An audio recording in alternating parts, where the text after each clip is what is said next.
हुई को कम कर देती है, क्योंकि ये ऊर्जा को बैलेंस करते हैं सीड। मतलब तो काम अच्छा होने लग जाता है तभी। हाँ, बिल्कुल रिजल्ट मिलने लगता है। और सीड से मैंने भी कई बार जगह यूज किया है, तो सीड के बहुत अच्छे रिजल्ट है। राइट। लेकिन तो जहाँ कंफ्यूजन है वहाँ सीड का उपयोग करिए, और उसके ठीक है रिजल्ट मैडम। आपको डेफिनेटली मिलेंगे। ठीक है मैडम, सर आ गए हैं, अब शुरू हाँ कराते बिल्कुल, आप हैं। अपना क्वेश्चन रखिए सर को। सेकंड सत्र में आप अच्छा सभी का क्वेश्चन है स्वागत है। आपका। ठीक है, थैंक यू। क्वेश्चन हमको चलते फिरते मालूम पड़ते हैं। मैं केवल 4 चीजें बताना चाहता हूँ, केवल उसको नोट कर लीजिए। पॉइंट नंबर 1, जब यूं हाथ करके खड़े होते हैं तो जो इनके मेरिडियन छाती से शुरू होती हैं वो यहाँ पर समाप्त होंगी, लास्ट पॉइंट पर। ठीक ओके है। जी। ऊपर जो यांग मेरिडियन शुरू होंगी आकाश से, वो आपको आकर के चेहरे पे समाप्त होंगी। Okay sir. जो चेहरे से शुरू होंगी, और वो चेहरे से जो शुरू होंगी वो कौन सी मेरिडियन होंगी? वो यांग मेरिडियन होंगी। वो नीचे जाएंगी तो यांग जहां से शुरू होंगी वो जाएंगी पैरों में खत्म होंगी। ओके जी। और जो पैरों से शुरू होंगी इन मेरिडियन होंगी, वो आपको चेस्ट में आके खत्म होंगी। राइट जी। 4 फंडामेंटल्स हैं बस। अब आप उसमें देखिए, वही डायरेक्शन इन का ऊपर से होगा, यांग का ऊपर से होगा। तो पहले इन गई ऊपर, यांग वहां से आई और चेहरे पर आ गई, चेहरे से यांग गई नीचे पैरों में आ गई, और पैरों से इन आ गई छाती पर। और यहीं पर इसीलिए पूरा चक्र पूरा हो गया। तो बस हम लोग नए जो लोग ज्वाइन किए हैं उनका स्वागत कर रहे हैं, और हम अपने कमलेश कुमार तिवारी जी का स्वागत कर रहे हैं। वो आज के फैकल्टी हैं इस सत्र के। तो चाइनीज पर हम लोगों ने डिस्कशन किया। अब हम लोग बीएचबी पे बात कर रहे हैं। प्रतिमा राज जी ने ज्वाइन किया है बाद में, वो हमारे समवाय फाउंडेशन के प्रमोटर हैं, उनका स्वागत है। सुदेश मलिक जी, उनका भी स्वागत है। श्रवण कुमार जी का स्वागत है, उन्होंने ज्वाइन किया हुआ है।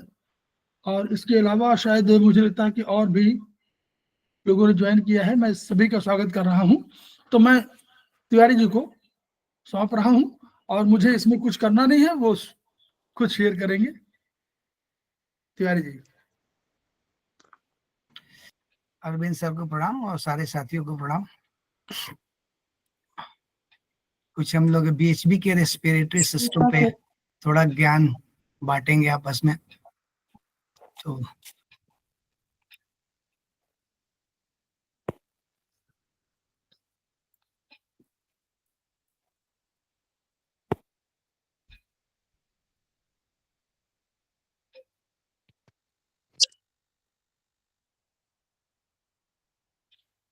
नमस्कार सर। नमस्ते सर। नमस्कार सर। नमस्ते नमस्ते।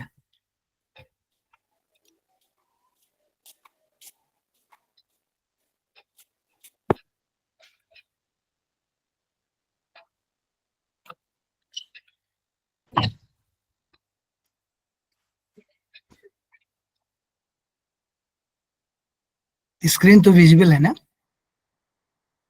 हाँ हो रही है। यस बिल्कुल सर। रीड कर पा रहे हैं ना सब लोग? हाँ हाँ हाँ हाँ सर।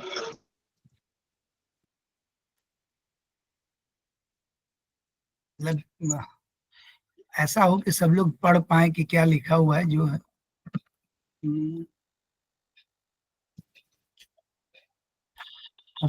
तो पुनः सारे साथियों को प्रणाम, सर को प्रणाम। तो हम लोग रेस्पिरेटरी सिस्टम पे कुछ डिस्कस करने का प्रयास किया जाए। हम लोग पीछे भी चर्चा किए थे कि सिस्टम हम लोग उसको बोलते हैं, ये बहुत सारे अंग जो ऑर्गन्स है वो मिलकर किसी एक निश्चित फंक्शन को परफॉर्म करने के लिए काम करते हैं। तो उन सारे अंगों को मिलाकर जो बनता है तंत्र, इसे हम लोग सिस्टम बोलते हैं। तो रेस्पिरेटरी सिस्टम का जो फंक्शन है वो शरीर में जो मेटाबॉलिक एक्टिविटी है, वो शरीर में जो मेटाबॉलिक एक्टिविटी सेल में होती है या और जगह जहां भी होती है, उसके लिए एक्चुअली में ऑक्सीजन की रिक्वायरमेंट होती है शरीर को। ऑक्सीजन बॉडी के लिए इनपुट है, और वहां से मेटाबॉलिक एक्टिविटी के बाद जो कार्बन डाइऑक्साइड गैस बनती है या और भी चीजें बनती है, उनको बाहर निकालते हैं। तो इस रेस्पिरेटरी सिस्टम में मुख्य रूप से input of oxygen and output of CO2 and other material, इस पे चर्चा करते हैं हम लोग। तो ये जो रेस्पिरेटरी सिस्टम है, अगर देखेंगे हम लोग अपनी बुक के अकॉर्डिंगली, तो ये दो पार्ट में अगर ये चर्चा करते हैं तो उस तरह से कि अपर रेस्पिरेटरी ट्रैक है और एक लोअर रेस्पिरेटरी ट्रैक है। मतलब जो ये सिस्टम है या ट्रैक है, इसको दो हिस्से में बांट दिया गया है। पर्पज केवल स्टडी है कि ऊपर क्या है इस सिस्टम में और क्या क्या है। तो हम लोग थोड़ा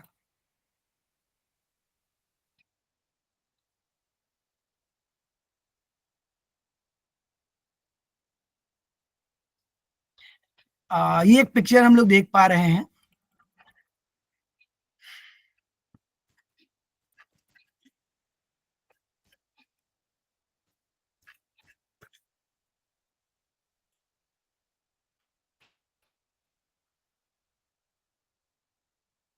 तो इस रेस्पिरेटरी जो सिस्टम है, इसमें अगर हम लोग जो बॉडी पार्ट्स उपयोग में आते हैं उनके पर अगर हम लोग चर्चा करें, तो ये एक पिक्चर है जिसमें थोड़ा सा हम लोग देख पाते हैं जो एटमॉस्फेरिक एयर है, वातावरण में जो उपलब्ध हवा है, उसका जो मूवमेंट है वो इस बॉडी पार्ट्स में इस तरह होता है कि ये कर्सर जहां पे है, कर्सर यहाँ पर ये नोज है, हमारा सिंगल नोज है जिसमें दो नोस्ट्रिल्स हैं, और यहां से ये इंटर करता हुआ है, नोजल पैसे से इंटर करता हुआ ये इस तरह मूव करता है, फेरिंग्स के थ्रू मूव करता है, फिर लैरिंग्स जिसको हम लोग साउंड बॉक्स भी बोलते हैं, यहां से मूव करता हुआ आगे चलता है, विंड पाइप जिसे ट्रेकिया कहते हैं, यहां से मूव करते हुए ये जो दो दिख रहे हैं लंग्स, इन लंग्स में प्रवेश करता है। एक बात जान लेनी चाहिए शायद कि जो हमारा राइट लंग्स है ये लेफ्ट लंग से साइज में थोड़ा सा छोटा होता है, लेफ्ट लंग से थोड़ा सा छोटा होता है। लोकेशन क्या है लंग्स की? अगर लंग्स की लोकेशन देखते हैं तो ये जो रिब केज है, ये रिब केज जो दिख रहा है, स्टर्नम दिख रहा है। एक मिनट, राइट लंग छोटा है या लेफ्ट लंग छोटा है? राइट लंग छोटा है क्योंकि वहां पर लीवर है। अच्छा, ओके ओके। लीवर के कारण राइट लंग्स थोड़ा सा छोटा है, ठीक है। तो ये जो लंग्स, हाँ ये जो लंग्स है ये रिब केज के अंदर है। अगर हम लोग पूछे कि इसका लोकेशन कहाँ है, तो inside the rib cage above diaphragm, ये जो डायफ्राम है इसके ऊपर है और रिब केज के अंदर है, ये लोकेशन है इसकी लंग्स की। तो मूवमेंट जो हम लोगों ने इस तरह देखा था यहाँ होगी। अगर इसको हटा दें लंग्स को, तो इस तरह ये जो रिब केज दिख रहा है और इसके अंदर एक कैविटी दिख रही है जिसमें ये लंग्स है। तो इस कैविटी का जो नाम है वो थोरेसिक कैविटी है। मेडिकल टर्म्स में इसको बोलेंगे थोरेसिक कैविटी, चेस्ट कैविटी भी बोलते हैं। और ये जो सर्कुलर है ये रिब केज है जिसको हम लोग पहले से पढ़े हुए हैं, सामने स्टर्नम है ना। तो इसके अंदर ये रहता है, सस्पेंडेड है इस बॉडी पार्ट्स के अंदर। ये नीचे वाला जो पोर्शन दिख रहा है ये डायफ्राम है। तो रिब केज की लंग्स की location inside the rib cage है। इसमें हम लोग डिफरेंट नाम जानते हैं, जाने नेजल पैसेज है, नोस्ट्रिल से, दो नोस्ट्रिल से नोज के, सिंगल नोज में, और नेजल पैसेज से ये फेरिंग्स है। फेरिंग्स जो लोकेशन है, यहाँ पर जो हम फूड इनटेक करते हैं और जो एयर इनटेक करते हैं दोनों यहाँ पर एक साथ आता है फेरिंग्स में। फेरिंग्स एक ऐसी लोकेशन है जहां पर फूड और एयर दोनों ही पास होते हैं। एयर जो इनसाइड बॉडी के जाती है वो फेरिंग्स के बाद लैरिंग्स में जाती है जिसको साउंड बॉक्स बोलते हैं, और ये विंड पाइप जिसको ट्रैकिया बोलते हैं इसके थ्रू मूव करती है। अब देखेंगे जो ट्रैक, हम लोग ये पढ़े थे कि जो फूड पाइप है वो चिपकी रहती है, जब भोजन आता है तो उस हिसाब से उसमें परलेस्टिक मूवमेंट होता है और वो धीरे धीरे नीचे की तरफ मूव करती है, वो टेप नुमा चिपकी रहती है। लेकिन जो ये ट्रैकिया है ये चिपका नहीं रहता है, इसके चारों तरफ कार्टिलेज की रिंग है, रिंग ऑफ कार्टिलेज है। कार्टिलेज मीन्स कि वो पदार्थ जो बोन की तरह हार्ड नहीं है और मसल से स्ट्रांग है, माने इसको ये माना जा सकता है कि ये हार्ड है। जैसे हम लोग अपने कान में टच करेंगे तो देखेंगे इसमें कार्टिलेज है, बोन्स कान में, तो ये हम लोग दबा लेते हैं तो दब जाता है, लेकिन अपनी पोजीशन लिए होता है। तो कार्टिलेज विंड पाइप को सपोर्ट करता है, पकड़ के रखता है कि वो आपस में चिपके नहीं, क्योंकि उसके थ्रू एयर मूव होनी है। तो रिंग्स ऑफ कार्टिलेज इसको बोलते हैं, जो बाहर दिख रहा है ट्रैकिया के, विंड पाइप या ट्रैकिया के। और ये लंग्स है और इसके नीचे डायफ्राम है। अब हम लोग ये जानने की कोशिश करेंगे और भी कुछ बॉडी इनके पार्ट जानते हैं। जब ये ट्रैकिया नीचे आता है और दो भागों में बढ़ जाता है, तो जब दो भागों में बढ़ता है, क्योंकि दोनों और दो लंग्स है, तो इसका डायमीटर थोड़ा कम हो जाएगा, लेकिन शुरू के मतलब उस दो पार्ट में पहला उस पार्ट को हम लोग ब्रोंकस बोलेंगे, और प्लूरल अगर दो एक से ज्यादा की बात करेंगे तो ब्रोंकाई बोलेंगे। तो ब्रोंकस जो होता है इसमें भी रिंग ऑफ कार्टिलेज है, ये भी चिपकेगा नहीं, माने इसका जो डायमीटर है वो रिंग ऑफ कार्टिलेज होने के कारण स्टेशनरी रहेगा। स्टेशनरी का मतलब कि वो चिपकेगा नहीं, थोड़ा मूवमेंट होगा उसमें क्योंकि एयर के मूवमेंट है। तो रिंग ऑफ कार्टिलेज कहाँ कहाँ होगा? ट्रैकिया में होगा और ब्रोंकस या ब्रोंकाई में होगा। ब्रोंकाई माने मोर देन वन, और ब्रोंकस माने सिंगल। ये आगे जाके फिर ये छोटे लंग्स में अलग अलग पार्ट में डिस्ट्रीब्यूट होगा। तो जो ब्रोंकस से निकलेगी ट्यूब, उसका नाम है ब्रोंक्यूले, ब्रोंक्यूले, और ये जो है प्लूरल ब्रोंकुलस, मतलब इसमें रिंग ऑफ कार्टिलेज नहीं होंगे, ये सिंगल ट्यूब होगी और आगे ये जाके इसके एंड पर एल्वुलर सैक होगा जहां एल्वोलस होगा। तो एल्वोलस एक बाल नुमा शेप में नुमा बना होगा। कैसे बनेगा इसको आगे हम लोग पढ़ेंगे। इसमें अगर इसका सिंगुलर देखेंगे तो एल्वोलस और प्लूरल देखेंगे तो एल्वोलाई, माने मोर देन वन एल्वोलाई। ये स्ट्रक्चर है, इस तरह ये दिखता है कि कौन से पोर्शन का क्या नाम है। एयर का मूवमेंट इसी तरह होगा जैसे हम लोग बात किए थे, ये लंग्स में आएगी और ये पार्ट्स के नेम। इसमें किसी को क्लियर वो हो तो हम लोग डिस्कस करेंगे, आगे चलते हैं।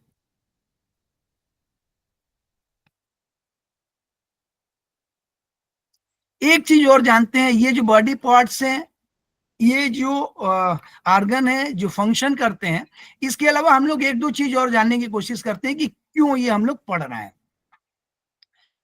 पढ़ना इसलिए है रेसिपिरेशन को, रेसिपिरेशन के हम लोग बोले थे कि मेटाबॉलिक एक्टिविटी होती है। मेटाबॉलिक एक्टिविटी का मतलब ये है कि जो हम लोग इनटेक लेते हैं ग्लूकोज, वो ग्लूकोज सेल के पास जाता है, सेल के पास ऑक्सीजन जाता है, ऑक्सीजन को कैरी कौन करता है? ब्लड में हीमोग्लोबिन।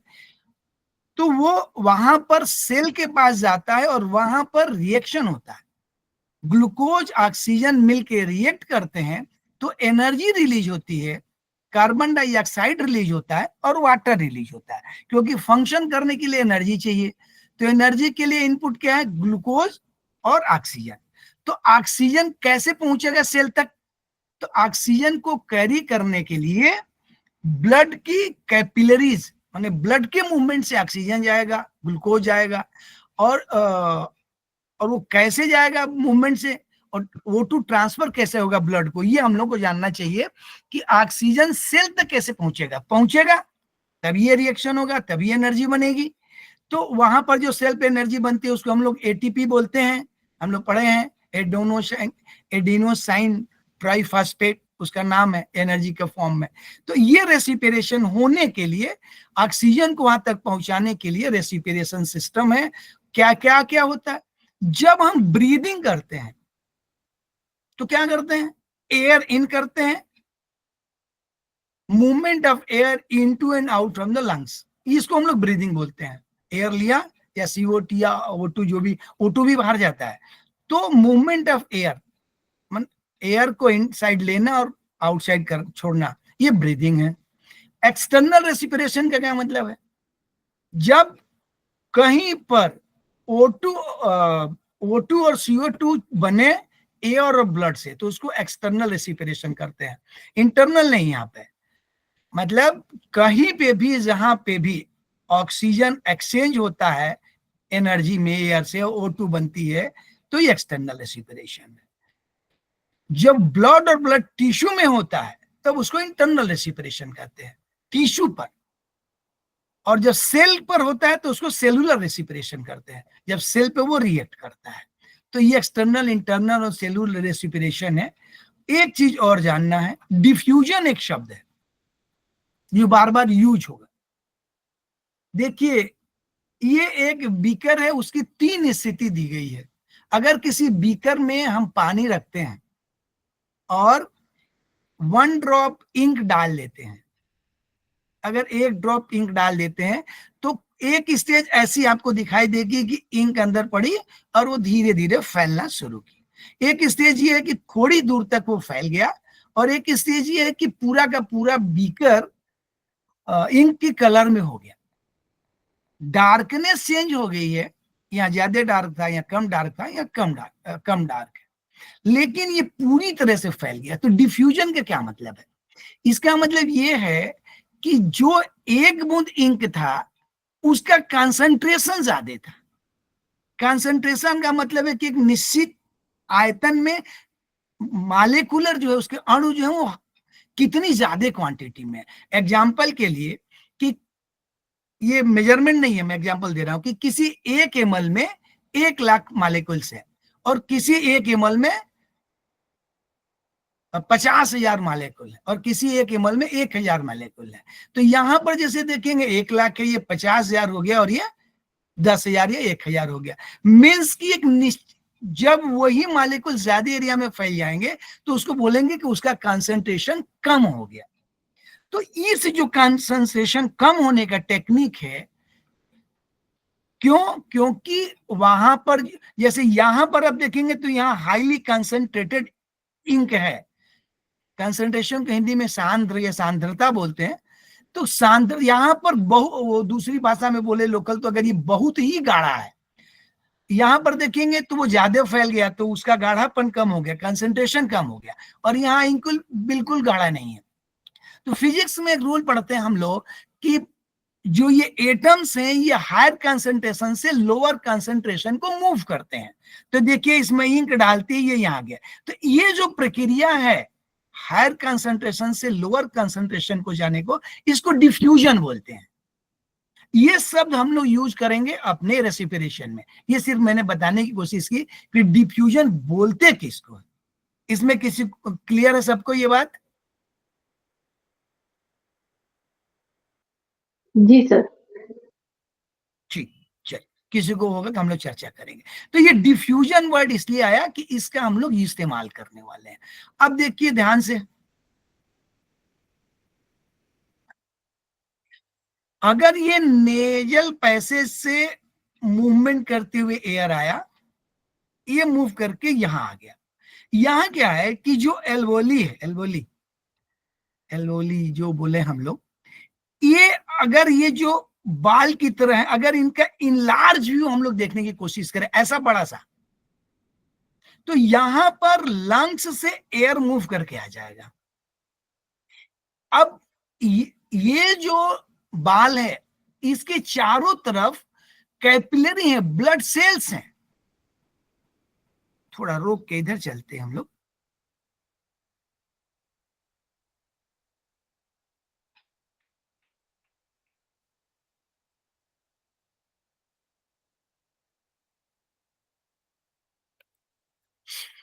जो ये एल्वोलस है ये स्ट्रक्चरल एंड फंक्शनल यूनिट है इसका, और इसमें हम देखेंगे इसको, ये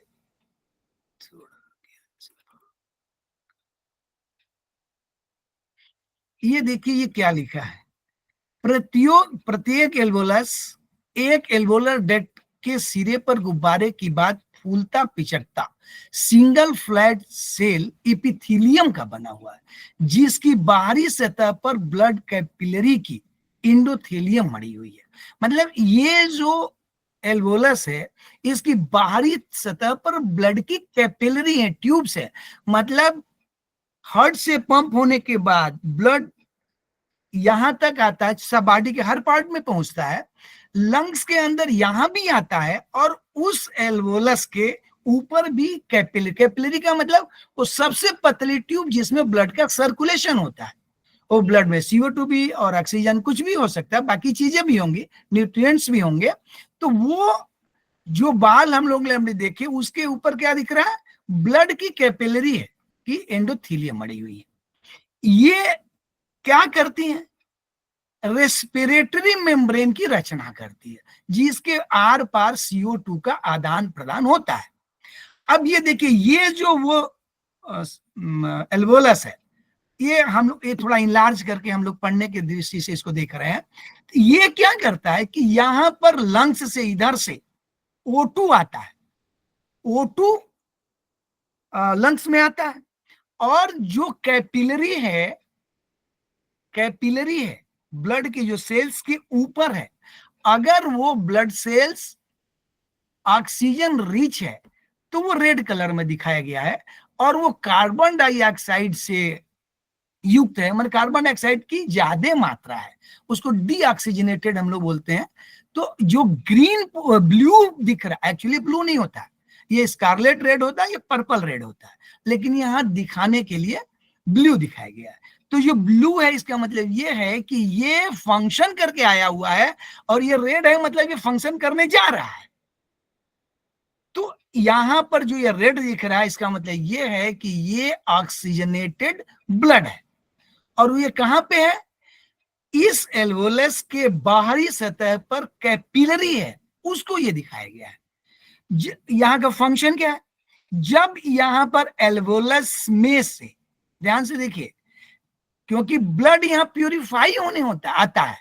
क्यों प्यूरिफाई होने क्या पर्पज है कि हार्ट से ब्लड लंग्स को आता है, ऑक्सीजनेटेड होता है और वापस फंक्शन करने चला जाता है। ये ठीक है ना। एक फंक्शन थोड़ा पहले दिखाया मुझे, शायद दिखाना इसमें है, अच्छा इसमें वो नहीं है। एक पिक्चर और दिखाते हैं इसको थोड़ा सा। हाँ,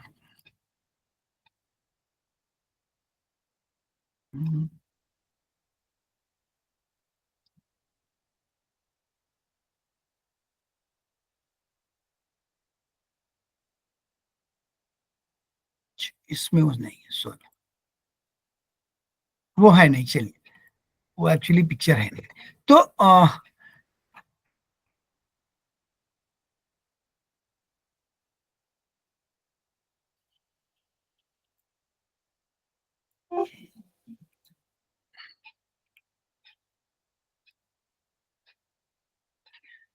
हम लोग ये देखने की कोशिश कर रहे थे कि ये हार्ट क्या करता है, इस फंक्शन को भी थोड़ा रिपीट कर लेते हैं।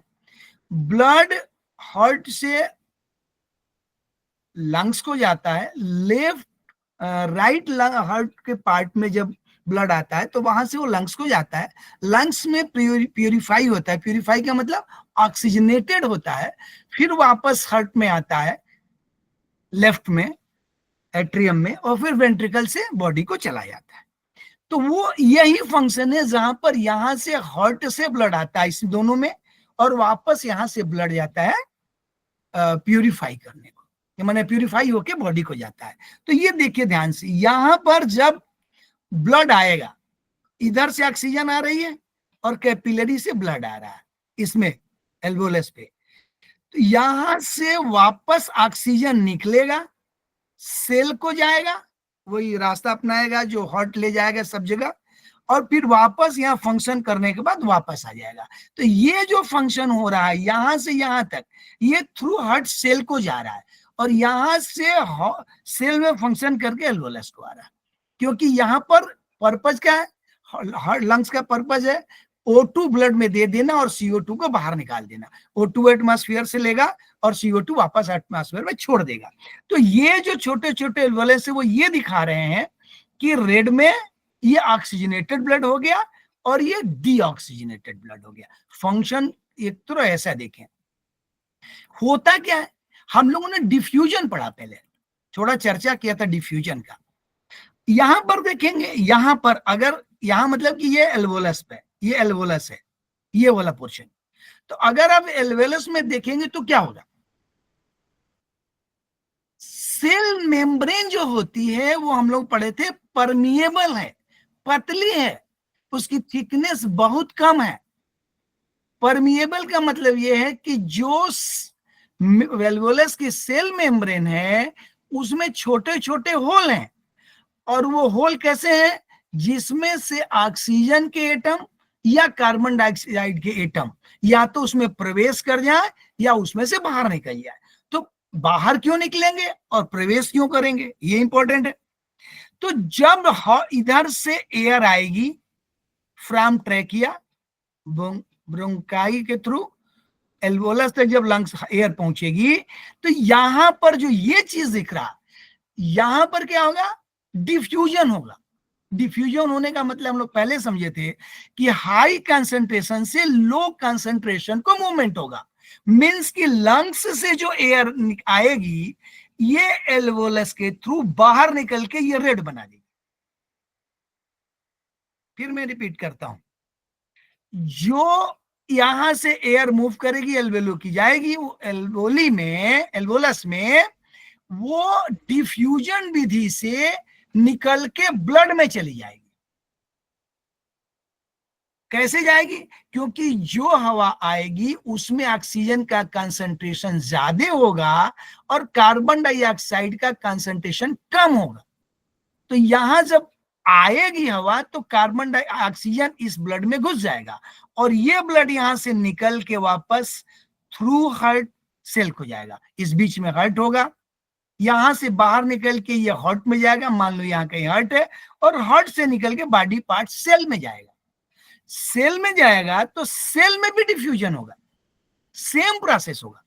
सेल पर यही चीजें हैं, बाहर में कैपिलरीज है सेल के ऊपर।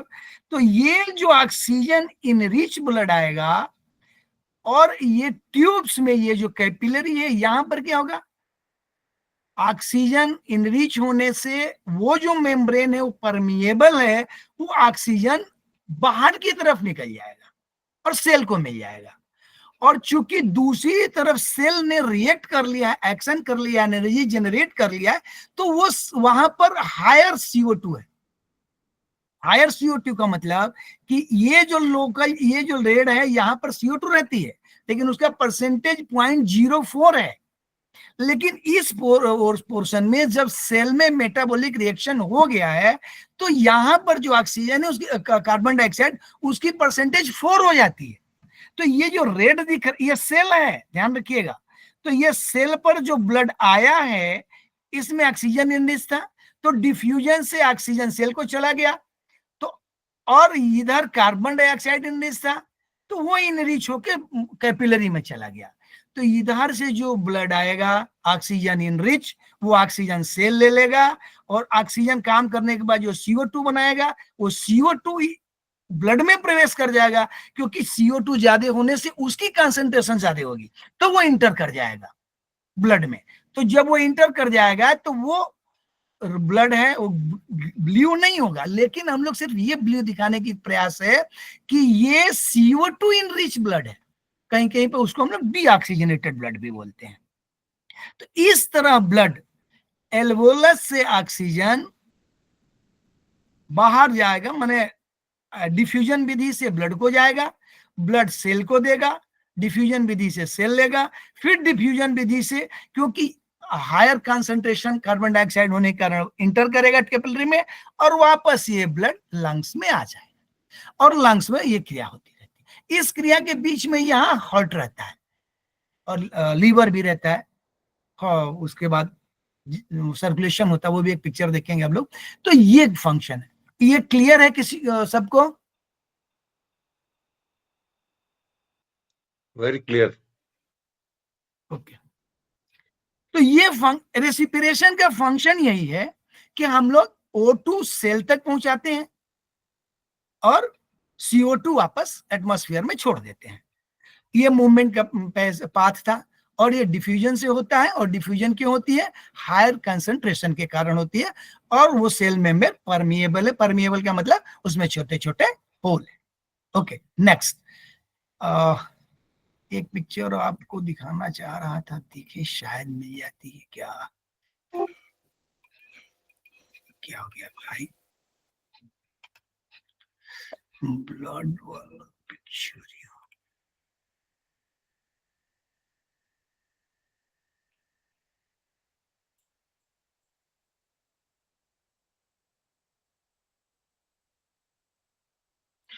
कहीं थोड़ा और रख दिया है, देख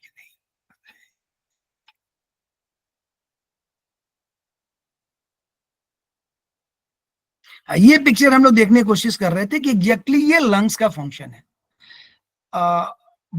आर्गन में काम करने के बाद ये सेल जो है ना, ये जब ऑक्सीजन में काम कर लेता है, इधर से मूवमेंट करता है, लंग्स ऑक्सीजन दे देता है, oxygenated blood red blood cell के थ्रू ऑर्गन्स को आते हैं, डिफरेंट ऑर्गन्स को, लीवर और सारे पार्ट्स को, और यहां से वापस ये CO2 लेके लंग्स को चला जाता है। तो यही वहां सर्कुलेशन होता है कि जो ऑक्सीजन और CO2 का फंक्शन है, ये जो साइकिल दिख रही है कि लंग्स में CO2 इंसर्ट देखिए दिख रहा, और आ जाएगा रेड ब्लड सेल के थ्रू फंक्शन को, और वापस CO2 लंग्स में जाएगा जो बाहर की तरफ निकल जाएगा। ये कैसे हम लोग देखने की कोशिश कर रहे थे, ऐसे लंग्स को दिखाया गया। ये दिखाना चाह रहा था मैं कि ये रेस्पिरेशन यहां पे करते हैं।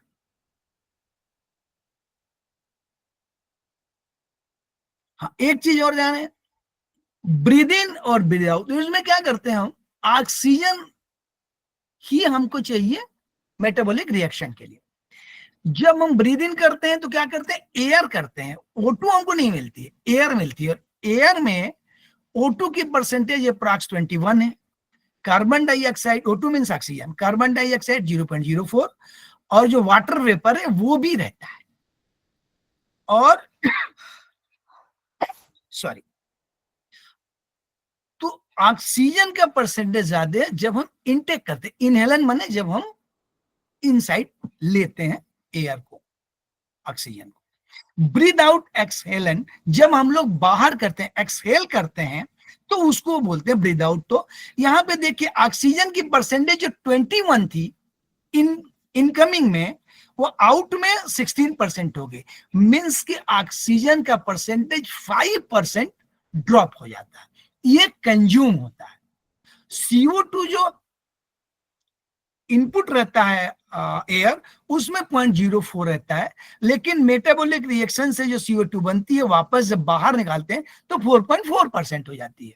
तो ये देखिए परसेंटेज दिखाने की कोशिश कर रहा हूं कि इनपुट में ऑक्सीजन का कंसंट्रेशन 21% है, माने ज्यादा है, और यहां पर 4%। इनपुट में भी कार्बन डाइऑक्साइड रहती है और आउटपुट में भी रहती है, लेकिन इनकमिंग में 0.04 है, बहुत कम है, और जब बाहर निकलता है तो 4.4% है। जब हम काम कर इनपुट लेते हैं, ब्रीद इन करते हैं, तो वाटर वेपर थोड़ा रहता है, लेकिन ब्रीद आउट करते हैं तो वाटर वेपर ज्यादा रहता है। वो ज्यादा इसलिए रहता है कि जब वो रेस्पिरेशन होता है, एरोबिक रेस्पिरेशन, तो वहां पर वाटर भी बनता है। अगर आपको ध्यान होगा, इस रिएक्शन में वाटर भी बनता है, 6H2O, this is the glucose, this is oxygen, and this is carbon dioxide plus water. तो ये बाकी लोग जो पढ़े होंगे उनको याद होगा कि ये फार्मूला है उसका, C6H12O6 लाइक दिस। तो 6H2O माने वाटर भी बनता है। तो वाटर बनने के कारण जब ये ब्रीद आउट करते हैं, एक्सहेल करते हैं, तो उसमें वाटर वेपर की संख्या ज्यादा होती है। यहां जो हम लोग बोल रहे थे कि ये मोर होती है, मोर क्यों होती है, क्योंकि वाटर जेनरेट होता है इस रेस्पिरेशन में।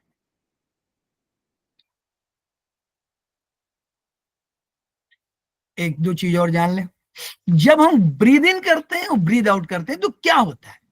ब्रीद इन करने पर ये फैलता है, हवा अंदर भरते हैं तो ये फैलता है, और डायफ्राम को भी नीचे दबाता है, और ये बाहर की तरफ भी फैलता है, रिब केज भी फैलता है, ये जो रिब केज है ये भी एक्सपेंड होता है, तब ये लंग्स फैलता है, और डायफ्राम नीचे की तरफ दबता है। जब ब्रीद आउट करते हैं तो डायफ्राम ऊपर की तरफ उठता है और ये सिकुड़ता है। तो ब्रीद इन ब्रीद आउट में एक ये है कि डायफ्राम क्या ऐसे की पोजीशन कैसी होती है, एक कंपैरिजन दिखाने की कोशिश की गई है।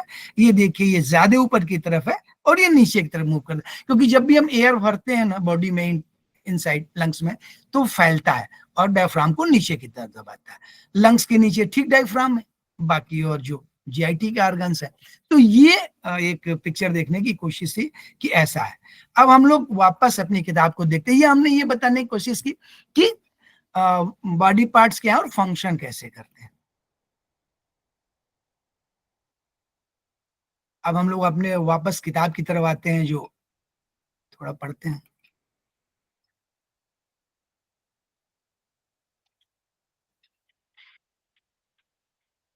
एल्वोलर एपिथेलियम में दो कोशिश से बनी हुई है। एक है टाइप 1 सेल, जो सामान्यतः चपटी है और जिनके साइटोप्लाज्म कोष साइटोप्लाज्म में न्यूक्लियस दिखते हैं, साइटोप्लाज्मिक फाइबर दिखते हैं। और टाइप 2 सेल है, इनको न्यूमोसाइट कहते हैं। इनका साइटोप्लाज्म ग्रेनुलर होता है। ये गैसों के एक्सचेंज में पार्टिसिपेट नहीं करते हैं। ये करते क्या है, एक विशेष तत्व निकालते हैं जो सर्फिसेंट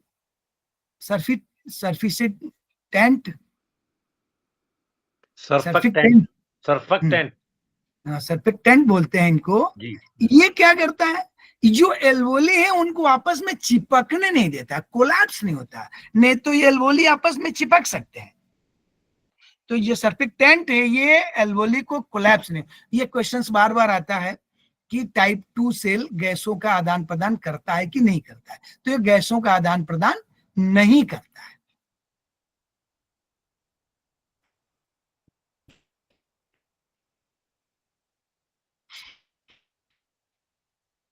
सॉरी, हम लोगों ने बात किया था कि फेफड़े का फंक्शन एक बार पढ़ लेते हैं, थोड़ा वैसे जाने हम लोग। ये जो मेम्ब्रेन है ये बहुत पतली है, 0.4 से 0.5 माइक्रोन की है। और ये चूंकि छोटे छोटे पूरा वो बॉल फॉर्म में है, तो अगर उस एरिया को देखा जाए कि अगर उस टोटल एरिया को कैलकुलेट किया जाए तो कितनी है, तो 70 मीटर स्क्वायर है। हार्ट 72 टाइम धड़कता है और करीब 70 ml उसका वो होता है। तो उस हिसाब से कैलकुलेट करेंगे तो 4.9 समथिंग या 5 लीटर, मोटा मोटी कह सकते हैं कि 5 लीटर ब्लड पर मिनट फेफड़े के पास प्यूरिफाई होने आता है। प्यूरिफाई का मतलब कि डीऑक्सीजनेटेड ब्लड को ऑक्सीजनेटेड ब्लड में कन्वर्ट करना है। तो ये देखिए प्रति मिनट, जिसमें प्रति मिनट क्या होती है 250 ml O2 आता है रक्त में और 200 ml CO2 बाहर निकल जाती है। और इसका जो एक्सचेंज है वो डिफ्यूजन विधि से, हम लोगों ने अभी चर्चा किया था कि कैसे ट्रांसफर होता है, तो डिफ्यूजन विधि से होता है। तो 5 लीटर ब्लड आता है, ये डिपेंड करता है कि हार्ट का क्या है रेट, जैसे वो करता है तो उस हिसाब से आता है। और 250 ml O2 जो है प्रति मिनट आती है इसमें। और भी इसके जो फंक्शन है वो क्या क्या है, शरीर का पीएच मेंटेन करता है। 330 लीटर CO2 शरीर से बाहर निकलता है एक दिन में। हम लोग को विश्वास नहीं होता लेकिन ऐसा होता है, 330 लीटर CO2 बाहर निकलता है। अगर ये ना निकले तो पूरा का पूरा बॉडी डिस्टर्ब हो जाएगा। इसके कारण वो टेम्परेचर मेंटेन करता है। जल की मात्रा वही एक्सचेंज बाहर निकल जाता है तो जल की मात्रा को बाहर संतुलित करता है। जो बाहर उत्सर्ज हो जाए अल्कोहल एसीटोन, इनको करता है। सर्फिक्टेंट, अब ये देखिए ये एक बड़ा इंपॉर्टेंट है जिसमें हम लोग चर्चा बहुत करते हैं। जब कोई भी बच्चा इस यूनिवर्स में आता है, मतलब हम लोग अर्थ पे बोले, तो वो क्यों चिल्लाता है, क्योंकि उसके लंग्स के जो एल्वेली हैं वो कोलैप्स रहते हैं। कोलैप्स का मतलब आपस में चिपके रहते हैं। और चिपकने न चिपकने को कौन करता है, तो सर्फिक्टेंट, इसको हम लोग बोल रहे थे। ये क्या करता है कि जब बच्चा आता है तो एयर इनसाइड जाती है उसके मुंह के नोजल पैसे से। तो जब वो जाता है एल्वोली तक तो वो एल्वोली एक्सपेंड होती है, जो कि कोलैप्स है। इनसाइड द मदर वो कोलैप्स है, बाहर निकलते ही एयर जाती है। तो वो जो न्यूबॉर्न बेबी है, वो एक्सपेंड होने के कारण, एल्वोली के एक्सपेंड होने के कारण पेन होता है, जिसके कारण वो रोता है। अगर ये सर्फिक्टेंट नहीं हो या कम मात्रा में हो तो एल्वोली कोलैप्स रहेगा, रेस्पिरेटरी नहीं, एक्सचेंज नहीं होगा और निगेटिव न्यूज हो सकती है या प्रॉब्लम हो सकती है, बहुत सारी प्रॉब्लम। रेस्पिरेटरी डिस्ट्रेस सिंड्रोम इसे कहते हैं, है ना, हाइलाइन मेम्ब्रेन डिजीज। तो रेस्पिरेटरी डिस्ट्रेस सिंड्रोम क्या है कि सर्फिक्टेंट नहीं है प्रचुर मात्रा में और एल्वोली एक्सपेंड नहीं हुए, इसीलिए वो बच्चे को, न्यूबॉर्न बेबी को जो वहां उपलब्ध रहते हैं वो लोग थोड़े बहुत मूव कराते हैं, ठोकते हैं, जो भी टच करते हैं कि वो रोने लगे। यहाँ पर कई बार सुनते हैं ना, जो बच्चा रोया नहीं और उसको प्रॉब्लम हो गई। प्रॉब्लम हो गई का क्या मतलब है? सर्फिक्टेंट प्रॉपर नहीं है और एल्वोली एक्सपेंड नहीं हुआ तो बच्चे की लाइफ रिस्क है। तो हम लोग ये सोचते थे कि बच्चा रोया कि नहीं रोया, पूछते हैं, उसका मेडिकल टर्म्स में हम लोग को ये जानना है कि, और ये कौन कराता है? टाइप 2 सेल कराता है, टाइप 2 सेल। ये हम लोग फिर से एक बार देखते हैं, ये है टाइप 2 सेल, न्यूमोसाइट कम होता है, ये ग्लिमर होते हैं।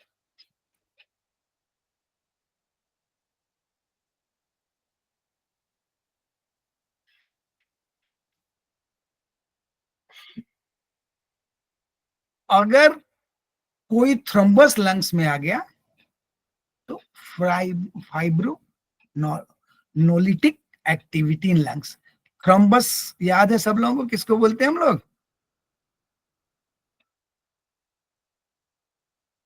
Thrombus.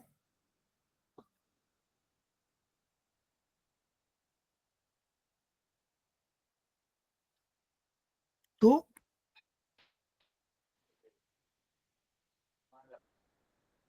RBC, WBC and thrombus, चलिए इसको आप लोग याद करिएगा।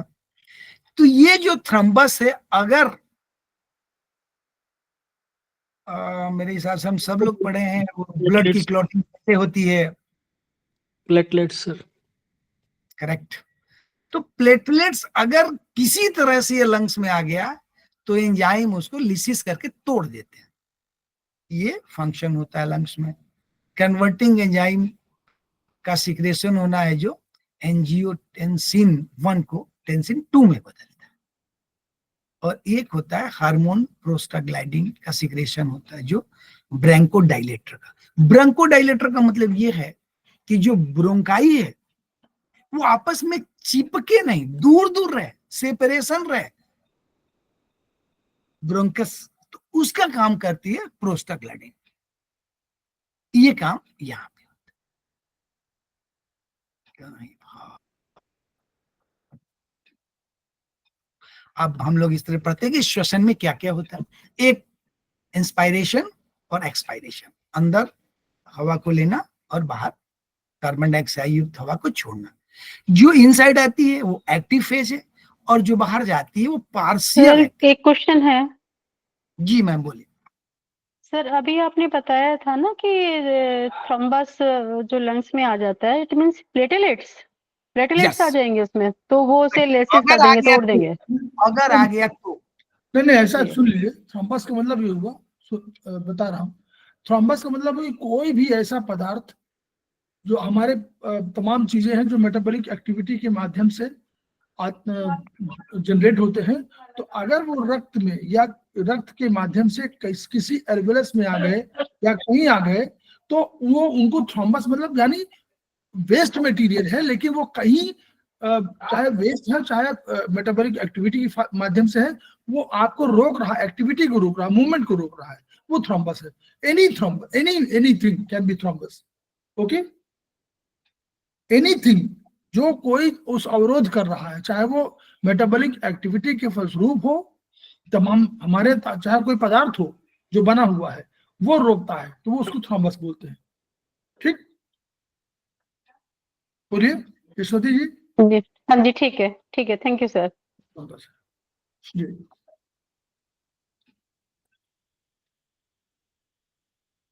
आगे चले। जी सर। तो जो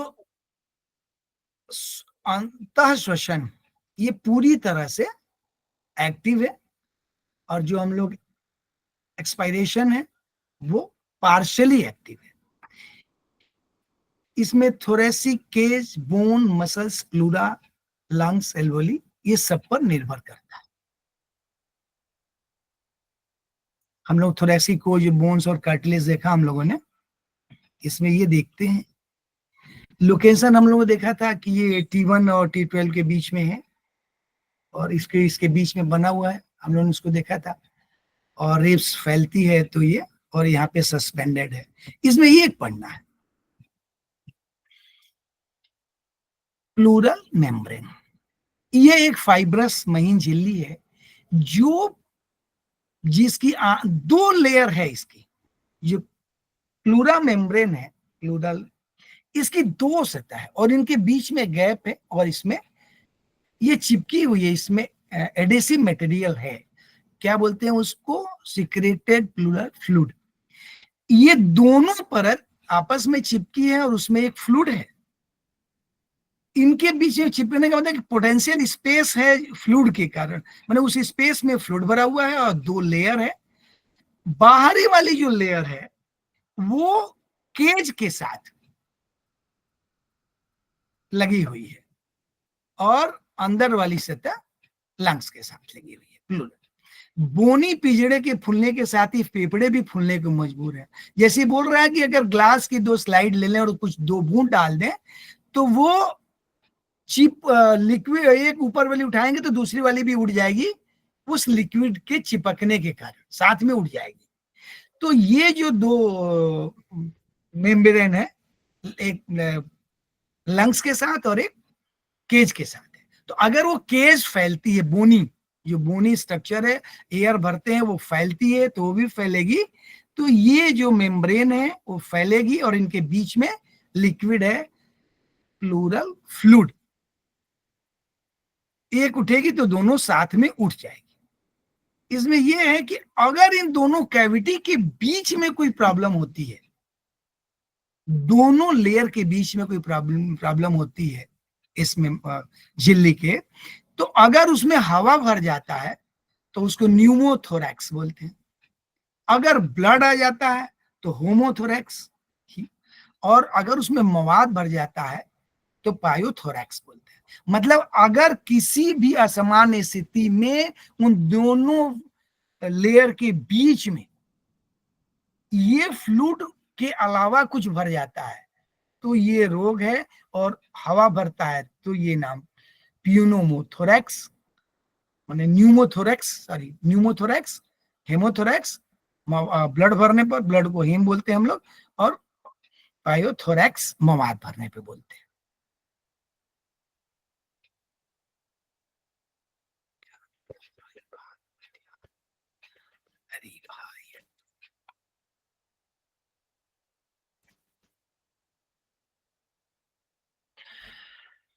ये जो रेस्पिरेशन का फंक्शन होता है, इसमें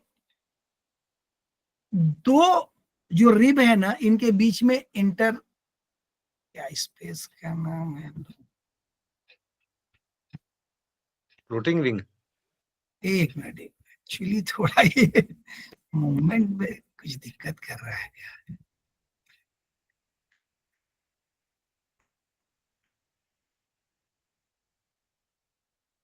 कहाँ एक ही बार मूव कर रहा है? सर जो निमोनिया होता है वो क्या इन्हीं 2 लेयर्स के बीच में भरा जाता है? वो जो वाटर उस वक्त पानी भर जाता है, निमोनिया क्या इसी से रिलेटेड है?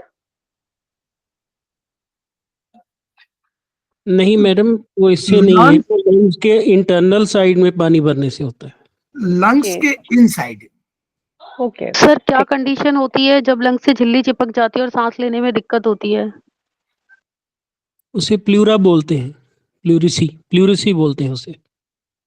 तो वो इंटरनल एरिया में होती है? नहीं जी, वो लंग्स के बाहर जो कवरिंग है उसकी स्वेलिंग को ओके। बोलते हैं। ओके। देखिए लंग्स के चारों तरफ दो कवरिंग है ना, डबल जी सर।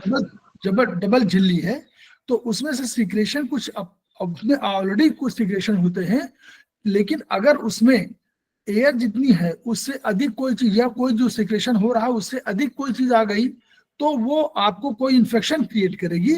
उस इन्फेक्शन की वजह से या तो कोई ठोस होने लगेगा, तो उसकी वजह से आपको सिकोड़ने में और फैलाने में दर्द होने लगेगा। ठीक है, तो उसमें हम लोग लंग्स में जो भी करें 4, 5 सीडेट 3, 6 टोन करेंगे। सर फिर से बताइए पॉइंट। 4, 5 seeded 3, 6 tone. सर ये निमोनिया वाली बात थोड़े समझाना चाहेंगे थोड़ा सा? निमोनिया तो एक देखिए निमोनिया में क्या है, वो हम तिवारी जी बता रहे थे नीमो वाले, बताइए वो इसी में लिखा हुआ है न्यूमोथोरेक्स क्या है, बोलिए 3 चीजें बोलिए अभी आप पढ़ा रहे जब थे। एयर भर जाती है, यस, जब एयर भर जाती है, न्यूमोथोरेक्स। हाँ जी। न्यूमोथोरेक्स। तो यही वाला इसी की बीमारी है वो, एम्फाइसीमा, ब्रोंकाइटिस और न्यूमो। कहाँ पर लिखा हुआ है, किस पेज में है, किस पेज में है आपका किताब में? सर पेज नंबर ऊपर 77। से तिवारी जी तो ये पेज नंबर मिल जी। जाएगा। हाँ ये देखिए scroll ये करें ऊपर की तरफ। 77 पेज नंबर। ठीक है, जी सर, देखिए मैं इसमें कुछ लिखा कहना हुआ है इसी प्लूरल कैविटी में असामान्य स्थितियों में हवा भरने पर न्यूमोथोरेक्स, ब्लड जो है आ जाने पर हीमोथोरेक्स और मवाद भरने पर पायरोथोरेक्स कहते हैं। और इसी में कोई इन्फेक्शन आ जाएगा, कोई बैक्टीरियल इन्फेक्शन आ जाएगा, कोई वैसा इन्फेक्शन आ जाएगा तो आपको दर्द होगा और उसकी वजह से सांस लेने में परेशानी होगी। यही आपका निमोनिया भी है, न्यूमो। ठीक है, ओके सर। सर हरगुरिंदर सिंह कुछ कमेंट करना चाह रहे थे। जी जी सर, जी मैं ये स्पष्ट कर देना चाहता हूँ कि निमोनिया वो कंडीशन नहीं है। वो जो कंडीशन है जब प्लूरा में के अंदर कोई भी चीज़ आएगी उसको हम प्लूरिसी बोलते हैं। तो न्यूमो मीन्स न्यूमो लंग्स को परटेन करता है, मीन्स के लंग्स के इंटरनली इन्फ्लेमेशन जब होती है उसको हम निमोनिया कहते हैं। प्लूरिसी से वो बिल्कुल डिफरेंट है। प्लूरिसी लंग्स की जो बाहर की कवरिंग है उसके अंदर की सोजिश को कहते हैं, चाहे वो किसी भी वजह से हो। ठीक है ना, जो उसके 3 सेगमेंट्स बताए हैं सर ने, लेकिन जो निमोनिया है वो लंग्स के अंदर जब स्वेलिंग होती है एल्वोलाई के अंदर, उसको कहते हैं। अच्छा, तो सर जी। लंग्स के अंदर पानी भर जाना वो अलग बात है। देखिए वो जो पानी भरेगा वो हम उससे हम कफ के रूप में देखेंगे ना जी। Okay sir. जी, उसी को निमोनिया कहेंगे हम। तो सर बच्चों का जो सांस लेना जो होता है रुक जाता है छोटे बच्चों का, वो हाँ जी, कोल्ड की छाती वजह से, तो वो सेम चीज हो गई ना। जी, वो उसी अवस्था को हम मेडिकली निमोनिया कहेंगे, छाती का आना। Okay sir, okay. Thank you sir. चलिए निमोनिया में अलग से हम लोग जो है अब बता देंगे, ग्रुप में ही डाल देंगे कहीं, क्या वो क्यों कंडीशन है, जी सर। भी क्या है निमोनिया के लिए लोग। ये जो बता रहे हैं तिवारी जी, उसमें देखिए 2 चीजें, ये जो लंग्स के ऊपर कवरिंग है जिसको प्लूरा हम बोलते हैं, उन प्लूरा में 3 कंडीशन हो सकती है, या तो पानी हवा भर जाए, या पानी भर जाए, या मवाद भर जाए। ठीक है, तो वो उनकी प्लूरा में बताया हुआ है, ये प्लूरल कैविटी में। ठीक है, न्यूमोथोरेक्स ब्लड आ जाने पर, हीमोथोरेक्स और मवाद भरने पर। अगर हवा भरेगा तो न्यूमोथोरेक्स, ब्लड आ जाने पर हीमोथोरेक्स और मवाद भरने पर पायरोथोरेक्स। 3 बीमारियां हैं। सर इन तीनों के सिम्टम्स क्या होंगे? दर्द होगा आपको, जो है सांस लेने में तकलीफ होगी, क्योंकि फूलने पिचकने में वो ये होगा ना। ऐसे जो देखिए 2 लेयर है, एक लेयर अटैच है, एक लेयर अटैच है सीधे लंग से, और दूसरी अटैच है आपको जो बाहर वाला केज है उससे। तो जैसे दोनों एक साथ यूं चिपकते हैं, ऐसे मूवमेंट होता है। जैसे स्लाइड आप लोग चलाते नहीं है, स्लाइड में करिए तो तुरंत स्लाइड में पूरा उठ जाता है, तो वैसे ही यूं अटैच है यूं। अब अगर ये कहीं कुछ मूवमेंट में अंदर कुछ भरा हुआ है तो ये एक साथ नहीं करेगा, तो आपको सांस लेने में, सांस छोड़ने में, सांस लेने में, दोनों में तकलीफ होगी। Okay sir, thank you sir. दर्द होता नहीं कि आप कहते हैं कि दर्द हो रहा है, सांस लेते हैं तो दर्द हो रहा है, सांस छोड़ते हैं तो जी दर्द हो रहा है। जी वो वाला यही कुछ है। कुछ एक मोटे से सिम्टम्स मिलेगी तीनों को जिसमें डिफरेंशिएट करने का। एक तो होगा लैब टेस्ट, उसको छोड़ देते हैं। सामने से अगर पेशेंट आता है तो कुछ एहसास कर सकते हैं कोई सिम्टम देख के कि हवा भरी है या पस है या ब्लड है? जी, बहुत अच्छा सवाल है सर। ऐसा कुछ वो नहीं है हवा, क्योंकि दर्द केवल दर्द ही का वो कंप्लेंट करेगा, उससे नहीं मालूम है। सर वो एक्सरे मैं कुछ कहूँ अगर लैब आज्ञा हो रिपोर्ट तो। जी सर जो जितनी सीवियर कंडीशन होगी उतने सिम्टम्स ज़्यादा होंगे। साधारण केस में जहाँ कहीं वात जनित है, वो हवा ही है केवल उसके अंदर भरी हुई, उसमें ज़्यादा फीवर के सिम्टम्स या पेन की सिवेरिटी के कम आएंगे। जैसे जैसे खून या मवाद भरेगा केस सीरियस होता जाएगा और सिम्टम्स ज़्यादा आएंगे। सांस लेने में तकलीफ भी होगी, छाती में बहुत दर्द भी होगी और साथ में उसमें फीवर भी आ सकता है।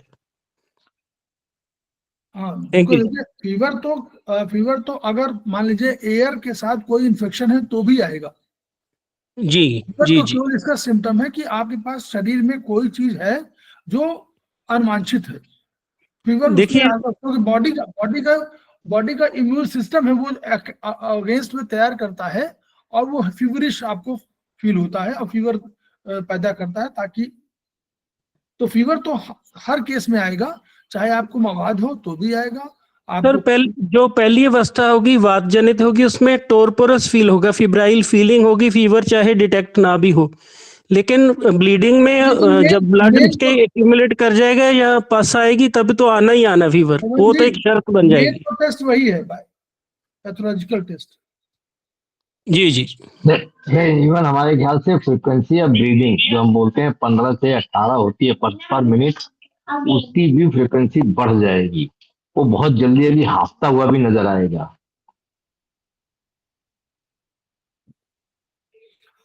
हाँ, लेकिन रियल टेस्ट वही है पैथोलॉजिकल। अभी तो आप केवल ट्रीटमेंट का सिस्टम है वो केवल वही है, पैथोलॉजिकल टेस्ट है। हमारे पास बहुत वैसे टेस्ट है नहीं,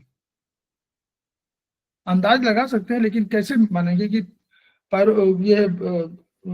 पायरोथेरेक्स है कि वो ह्यूमोथेरेक्स है। सर ये चीजें बाय एक्सपीरियंस आएंगी। उसको कुछ डॉक्टर्स को देखा, थोड़ी सी टैपिंग करते हैं चेस्ट पे, उससे बाय एक्सपीरियंस ही आएगी आवाज से।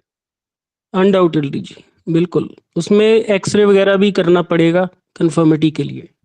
जी बहुत सही कह रहे हैं। वो तो जैसे एक्सरे करेंगे वैसे पैथोलॉजिकल टेस्ट तो हो ही गया। जी जी जी। Okay, let us move forward sir. आगे तिवारी जी चलिए। आप ये देखेंगे कि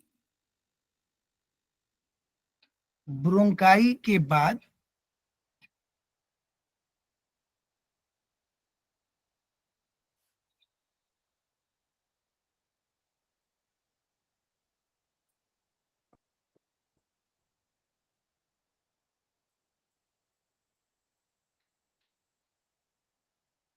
मैं थोड़ा इस पिक्चर को इनलार्ज कर लूं, ठीक है।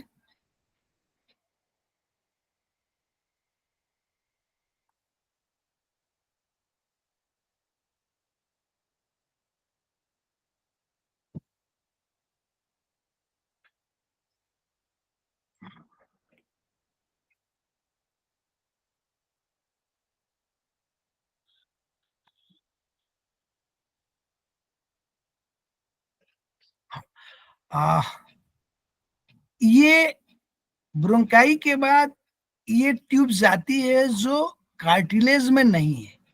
यहाँ के बाद ये पतली ट्यूब जाती है जो एयर सैक है, एयर डक्ट, जो एल्वोलस को जाती है, एल्वोली एल्वोलस को। तो जब ये एल्वोलस जिस ट्यूब से जुड़ती है, यहां से एल्वोलस जिस ट्यूब से जुड़ती है, एयर डक्ट, यहां पर एयर सैक। अगर इस एयर सैक में, एयर डक्ट में इंफेक्शन हो जाता है, इन्फ्लेमेशन आ जाता है, दैट इज कॉल्ड न्यूमोनिया।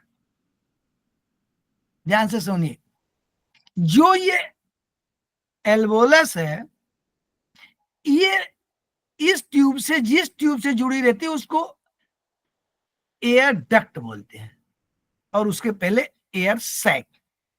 तो ये जो जोन है जो एल्वोलस को जोड़ता है, अगर वहां पर इन्फ्लेमेशन हो जाता है इन्फेक्शन के कारण, that is called pneumonia. Pneumonia is an infection that inflames your lungs air sac, alveoli. The air sac may fill up with fluid or pus, causing symptoms such as a cough, fever, chills, and trouble in breathing. फिर से इसको समझ लें, alveoli को जो जोड़ता है उसके पहले जो पाइप है वो इन्फ्लेम हो जाती है due to infection, this is called pneumonia. इसके जो आउट, उसमें फ्लूइड भी भर सकता है, पस भी भर सकता है, उसके कारण आपको कफ आ सकता है, फीवर आ सकता है, चिलीज कंडीशन है, ट्रबल इन द ब्रीदिंग। तो दिस इज तो पस है, तो दिस इज प्लूरा से मतलब नहीं है, ये एल्वोली के एयर सैक और एयर डक्ट से मतलब है। किसी ने पूछा था तो अभी मेरे को अपॉर्चुनिटी मिली तो मैंने देखा, तो यहाँ एल्वोलस का है, एल्वोलस का है। यस, एल्वोलस पे इन्फ्लेमेशन है, इन्फ्लेमेशन है ड्यू टू इन्फेक्शन। ठीक, वहां पस भी मिल सकता है आपको, इन्फेक्शन होगा तो कुछ भी हो जाएगा, और जो आपको सिम्टम दिखेंगे वो कफ होगा, फीवर होगा, आपको ब्रीदिंग ट्रबल भी होगा। ठीक है, right sir, good, thank you sir. Thank you sir. Okay, welcome ma'am. अब इसका इलाज क्या होगा? इन्फ्लेमेशन है तो इन्फ्लेमेशन कम करना है वहां पे, कहाँ पे, एल्वोली पे। तो अब इसका इलाज ये हुआ आयुर्वेद के हिसाब से 3-6 स्टोन, नहीं, finger number finger number 1, finger number 1, कफ जॉइंट, फिंगर नंबर 1 कफ ज्वाइंट। नहीं, कफ जॉइंट नहीं है, कफ जॉइंट से काम नहीं बनेगा। फिंगर नंबर सर पिट One? जॉइंट है। नहीं, finger number 1 9th spiral. Alveoli, alveoli last point है। हाँ, यस, नाइन्थ स्पाइरल। अब 0 to 9 से रेड करिए, 4 5 से रेड, 3 6 टोन करिए, करेक्ट। 0 to 9 से रेड, इन्फेक्शन 0-9 से, ठीक है। सही है सर। एल्वोलस में लास्ट पॉइंट है, ठीक। ये सर ऐसे रिपीट कीजिए treatment, sir right treatment repeat comment. कीजिए। भाई एक नहीं, आप बताइए यशवंती जी, खुद बताइए। देखिए 2 मिनट और लेते हैं, हाँ बोलिए, शुरू करिए। पहले क्या हो, पहला सिद्धांत, वेयर टू ट्रीट, कहाँ ट्रीट करेंगे?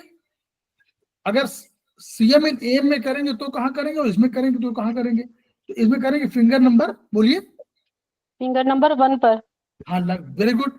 एल्वोलस जो है, क्योंकि तिवारी जी ने कहा कि एल्वोलस पर ये होता है, यानी लास्ट जो है वहां पर हो रहा है, तो या तो आप 8/9 ले लीजिए, 8 स्पाइरल और 9 स्पाइरल, दोनों स्पाइरल ले सकते हैं, और नहीं तो 8 केवल या 9 स्पाइरल लास्ट पॉइंट है, क्योंकि लास्ट पॉइंट बताया है, लास्ट पॉइंट पर इन्फेक्शन है, तो लास्ट 9 स्पाइरल ले लीजिए। 9th स्पाइरल लास्ट पॉइंट हुआ, और 9th स्पाइरल में ट्रीटमेंट क्या, दूसरा हो गया स्पाइरल तय हो गया, तीसरा हो गया हम क्या ट्रीटमेंट करें।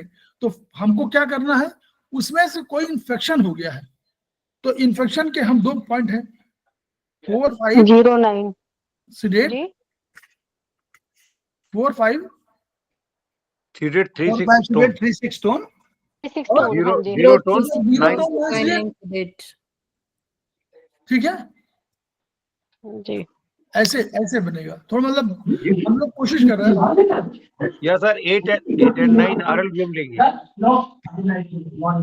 हैंडबुक 1 में लंग्स का जो दिया हुआ है उसको देख लीजिए किस लोकेशन पे है, वो स्पाइरल लग जाएगा। हाँ, वही वही हैंडबुक के हिसाब से बता रहे हैं, क्योंकि लास्ट पॉइंट बता रहे हैं ना ये, तो लास्ट पॉइंट बता रहे हैं, तो लास्ट पॉइंट का मतलब 9th हुआ।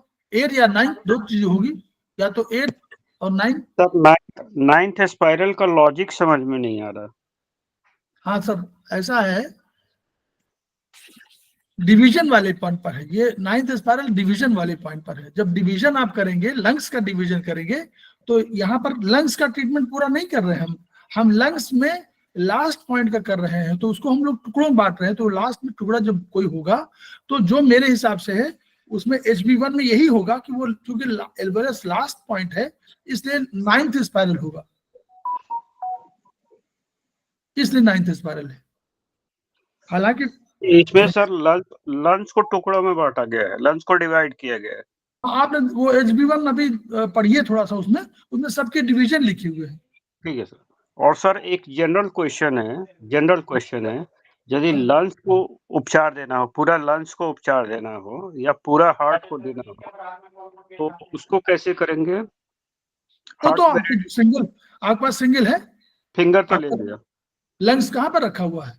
कफ जॉइंट में, कफ में है। सर इसको खत्म कर लेते हैं, क्योंकि नहीं तो बस टाइम खत्म थोड़ा सा कम है, फिर चर्चा कर लेंगे। ठीक है, चलिए थोड़ा सा बाकी लोग परमिट करें तो खत्म कर लिया जाए। हाँ नहीं, बस ठीक है, करिए। जी जी सर, ठीक है। अच्छा, दो रिब केज के मध्य में जो स्पेस है उसको बोलते हैं इंटरकोस्टल स्पेस। जो रिब केज है ना, इसके बीच के गैप को बोलते हैं इंटरकोस्टल स्पेस। मैं यहां पर इसलिए ले आया था, इंटरकोस्टल स्पेस। अब देखिए यहां पर जो ये क्वेश्चंस कई बार आते हैं, ये जो वहां पे स्पेस है, जो मसल्स है, इनके अलावा diaphragm muscles, back muscles, abdominal muscles भी श्वसन क्रिया में सक्रिय हिस्सा लेती है। जब श्वसन की क्रिया होती है तो ये सारे लोग उसमें पार्टिसिपेट करते हैं। डायफ्राम अप डाउन होता है, आपने देखा ही है, बैक मसल्स, एब्डोमिनल मसल्स होता है। लेडीज में शायद थोड़ा सा कहीं पे वो नहीं करता है, एब्डोमिनल मसल्स।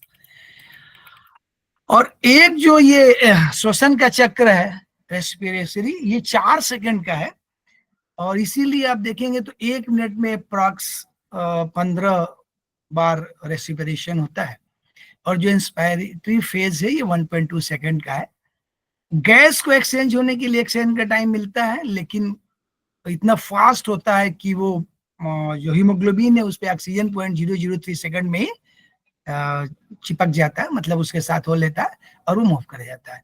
तो 1.2 एक फेज होता है एयर इनटेक, एक फेज माने ब्रीद इन ब्रीद आउट, और एक और फेज होता है जहां पे कुछ भी नहीं होता है थोड़ी देर के लिए। तो वो एक सेकंड का समय है गैस एक्सचेंज में। जब हम कुछ नहीं करते हैं तो वो 1 सेकंड का समय है। तो 4 सेकंड में आप देखेंगे कि 3 हिस्से में एक तरह से है। आगे हम लोग इसको देखने की कोशिश करते हैं। तो 1.2 से 1.5 सेकंड ये मिलता है, उतना ही उसको मिलता है ब्रीद आउट को, और 1 सेकंड का ये टाइम मिलता है। तो इसमें ये हो जाता है। ये अगर कोई इस सेमेस्टर में होगा एग्जाम के, तो ये दोनों चीजें उसमें इंपॉर्टेंट है।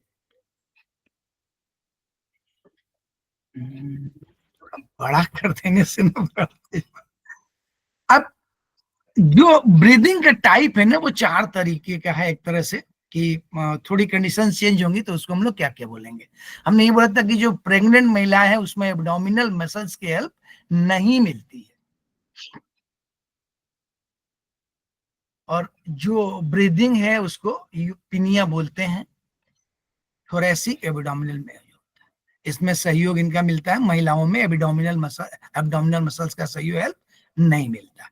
अगर एक श्वसन की स्पीड होगी और श्वसन की डेप्थ होगी, तो अगर ये दोनों सामान्य से अधिक हो जाते हैं तो हाइपर, हम लोग हाइपर कहीं यूज करते हैं, इसका मतलब ये है कि वो नॉर्मल से एक्सेस है, और हाइपो माने नॉर्मल से कम है।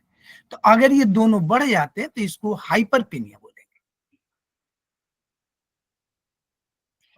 अगर स्पीड बढ़ गई है लेकिन डेप्थ वही है तो टैकीपेनिया बोलेंगे। एग्जाम्पल के तौर पे दौड़ के आते हैं, काय खूब दौड़ते हैं, बॉडी टेम्परेचर बढ़ता है, तो ये होगा। एपिनिया है, ये वही फेज है जब कुछ भी नहीं हो रहा है, ब्रीद इन ब्रीद आउट नहीं हो रहा, तो ये 1 सेकंड का है। तो हम क्या कर सकते हैं कि थोड़े प्रैक्टिस के बाद इस टाइम को इंक्रीज कर लेते हैं हम लोग। जैसे वो 15 साइकिल है वो चेंज कर सकते हैं पर मिनट का। कैसे कि हमने ब्रीद इन किया और फोर्सली रोका, या ब्रीद आउट किया फोर्सली रोका, तो इसमें थोड़ी देर तक के लिए आपके पास समय उपलब्ध है by force breathe out breathe in न करने का, या आप लंबे समय तक ब्रीद इन कर सकते हैं, डिपेंड अपॉन योर प्रैक्टिस। तो ब्रीद इन ब्रीद आउट के टाइम में परिवर्तन संभव है, लेकिन नॉर्मली अगर आप कुछ नहीं करते तो 15 के आसपास माना जाएगा, लेकिन प्रैक्टिस करके लोग थोड़ा चेंज करते हैं। थोड़ा ये बड़ा हो जा रहा। एक है काइने चीने स्ट्रोक ब्रीदिंग।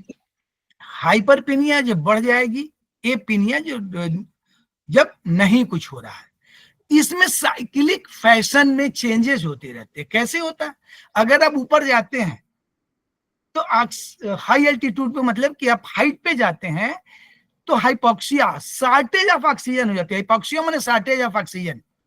जब आप कुछ किलोमीटर ऊपर जाएंगे तो वहां पे ऑक्सीजन की उपलब्धता कम हो जाती है, तो उस कम हो जाने से हाइपोक्सिया उसको बोलते हैं। यूरेमिया, ये ब्लड की एक प्रॉब्लम है। कार्डियक फेल्योर, तो ये संभावनाएं बनती हैं कि जब आप साइक्लिक ये हो रहा, हाइपरपिनिया कभी हो रहा है, कभी ये पिनिया हो रहा है, मीन्स कि कभी हम खूब तेज सांस ले रहे हैं, गहरी ले रहे हैं, या रुक गए हैं, तो ये अगर बार बार चेंज ओवर हो रहा है तो ये इसको बोलते हैं कीने स्ट्रोक ब्रीदिंग। तो ये रीजन, ये काइन स्ट्रोक, काइने, इसको चीन उसने काइने नहीं बोल रहे, कुछ और उसका प्रोसेस सीने स्ट्रोक ब्रीदिंग बोल रहा था, प्रोनाउंसिएशन करेक्ट, तो इसलिए थोड़ा हमको कंफ्यूजन हो रहा है। ब्रीद साउंड कैसे करते हैं? स्टेथोस्कोप से हम लोग इसको सुन सकते हैं, पीठ पर डॉक्टर अक्सर सुनते हैं, और ये कर्कश है। ब्रोंकाइल या ट्यूबुलर साउंड बोलते हैं, ये पीठ पे डॉक्टर्स देखता रहता है।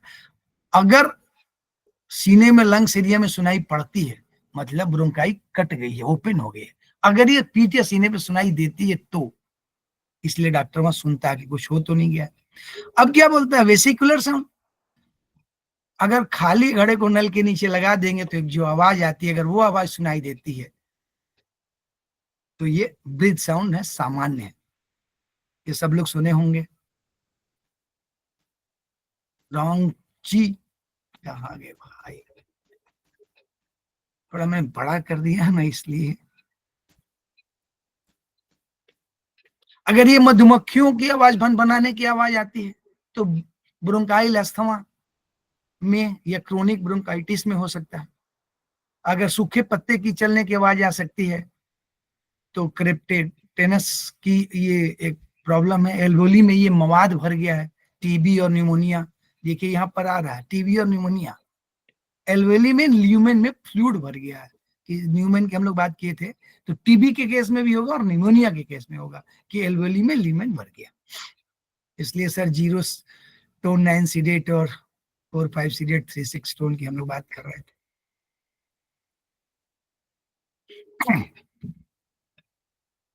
थोड़ा छोटा कर देते हैं।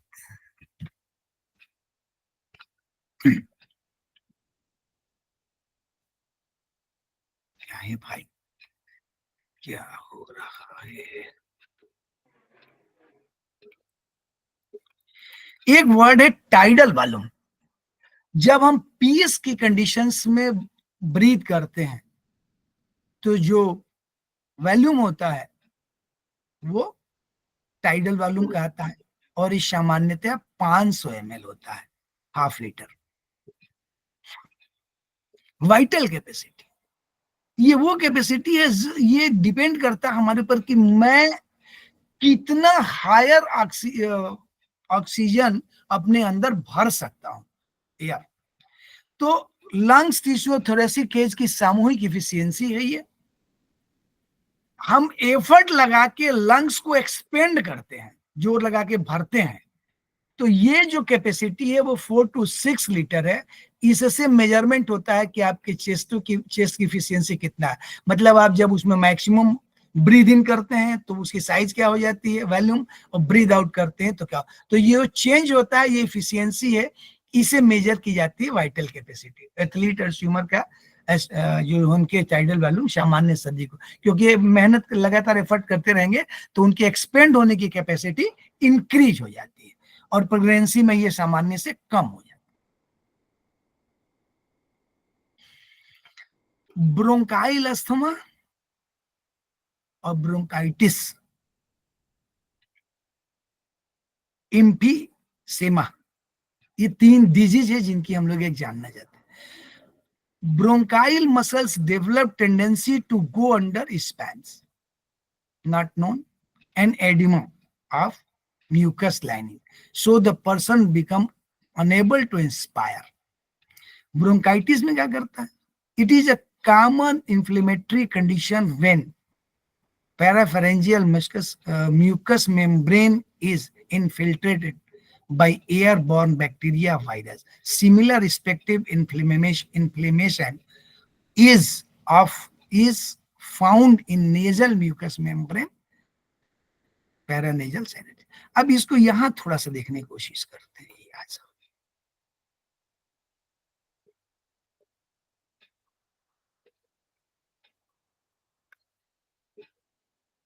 Asthma is a chronic condition that affects the airways in the lungs. The airways are tube that carry air in and out your lungs. ये ट्यूब क्या है? आउट और इनको करती है। If you have asthma, your airways can become inflamed and narrow at time. This makes it harder for airflow in, airflow breath out.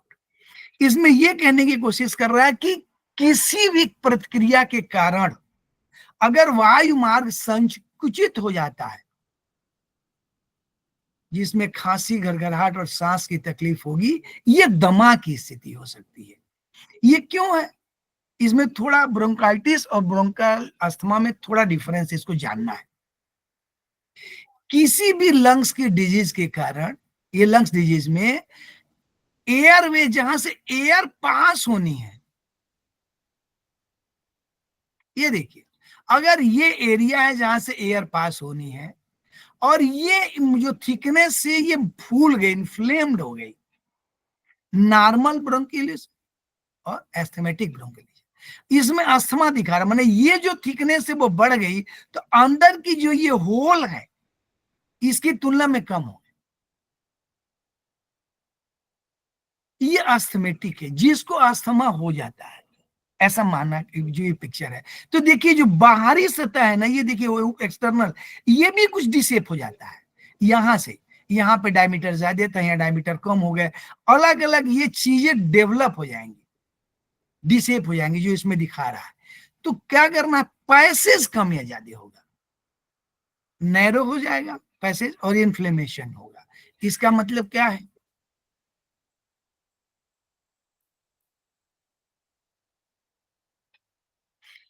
वो ये कह रहा है कि जो एयरवेज है वो इन्फ्लेम्ड हो जाएगी और नैरो हो जाएगा, harder to air flow, flow out और एयरवेज, मतलब वहां हार्ड भी हो सकता है।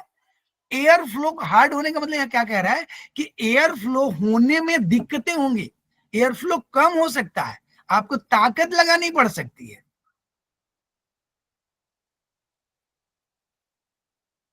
ब्रोंकाइटिस की बात करते हैं, यहां पर क्या कह रहा है, चीज को थोड़ा सा डिफरेंशिएट कर रहा है, थोड़ा इसमें बहुत कंफ्यूजन है, ध्यान रखिएगा। Inflammation and swelling in bronchial वाल, bronchial valve. A person with chronic bronchitis typically has a daily cough with phlegm that lasts a month at a time over several days. अगर ये लंबे दिन तक चलता है, many times over several days, तो ये अस्थमा है, कन्वर्ट हो जाएगा। ये नस को देखिए, ये क्या कह रहा है, ये बाहर की सतह को डिस्टर्ब नहीं कर रहा है, ये देखिएगा वो कर रहा था। ये इंटरनल जो ये ग्रीन दिख रहा है इसमें नहीं था, ये स्पेस अवेलेबल था। ये जो ट्यूब है इस ट्यूब में इनसाइड मटेरियल बढ़ गया है, इन्फ्लेम्ड ब्रोंकाइल ट्यूब वाल, ये जो ट्यूब है ये इन्फ्लेम्ड हो गई है, माने फूल गई है। इंक्रीज अमाउंट ऑफ म्यूकस, इसके अंदर जो म्यूकस है ये भर गया। ये देखिए जो ग्रीन रंग का है, एक तो ये स्वेलिंग है और इसमें म्यूकस भर गया है इसके इनसाइड, जो ग्रीन दिख रहा है कहां पर है ये? ब्रोंकियल जो ट्यूब है इसमें इंक्रीज हो गए। तो ये दो चीजें हैं, बहुत इनका डिफरेंस बहुत कंफ्यूजन में है कि दोनों ही केस में, इसमें भी आप देखेंगे तो ये इन्फ्लेम्ड है और यहां नैरो हो गया, उस केस में भी नैरो हो गया। लेकिन यहां देखिए, यहां ये इस तरह का दिखाता है एस्थमेटिक में, ये डायमीटर चेंज हो गया, यहां दिखा रहा है। इसमें कह रहा है कि केवल जो इनसाइड है वो इन्फ्लेमेशन है, उसमें आउटसाइड भी इन्फ्लेमेशन दिखा रहा है, आउटसाइड में चेंजेस दिखा रहा है। जो अस्थमेटिक है इसके आउटसाइड में भी चेंजेस दिखा रहा है। देखिए एक नॉर्मल शेप है, ये एबनॉर्मल शेप है, अस्थमेटिक क्यों है? तो यहाँ के आउटसाइड में भी प्रॉब्लम होगी, मतलब यहाँ पर डिसेप होने की प्रोबेबिलिटी बढ़ती है, कम या ज्यादा। इस केस में ये बोल रहा है कि इनसाइड इन्फ्लेमेशन है और क्या है, म्यूकस इंक्रीज हो गया है, कफ ज्यादा निकलेगी, कफ दोनों में निकलेगी।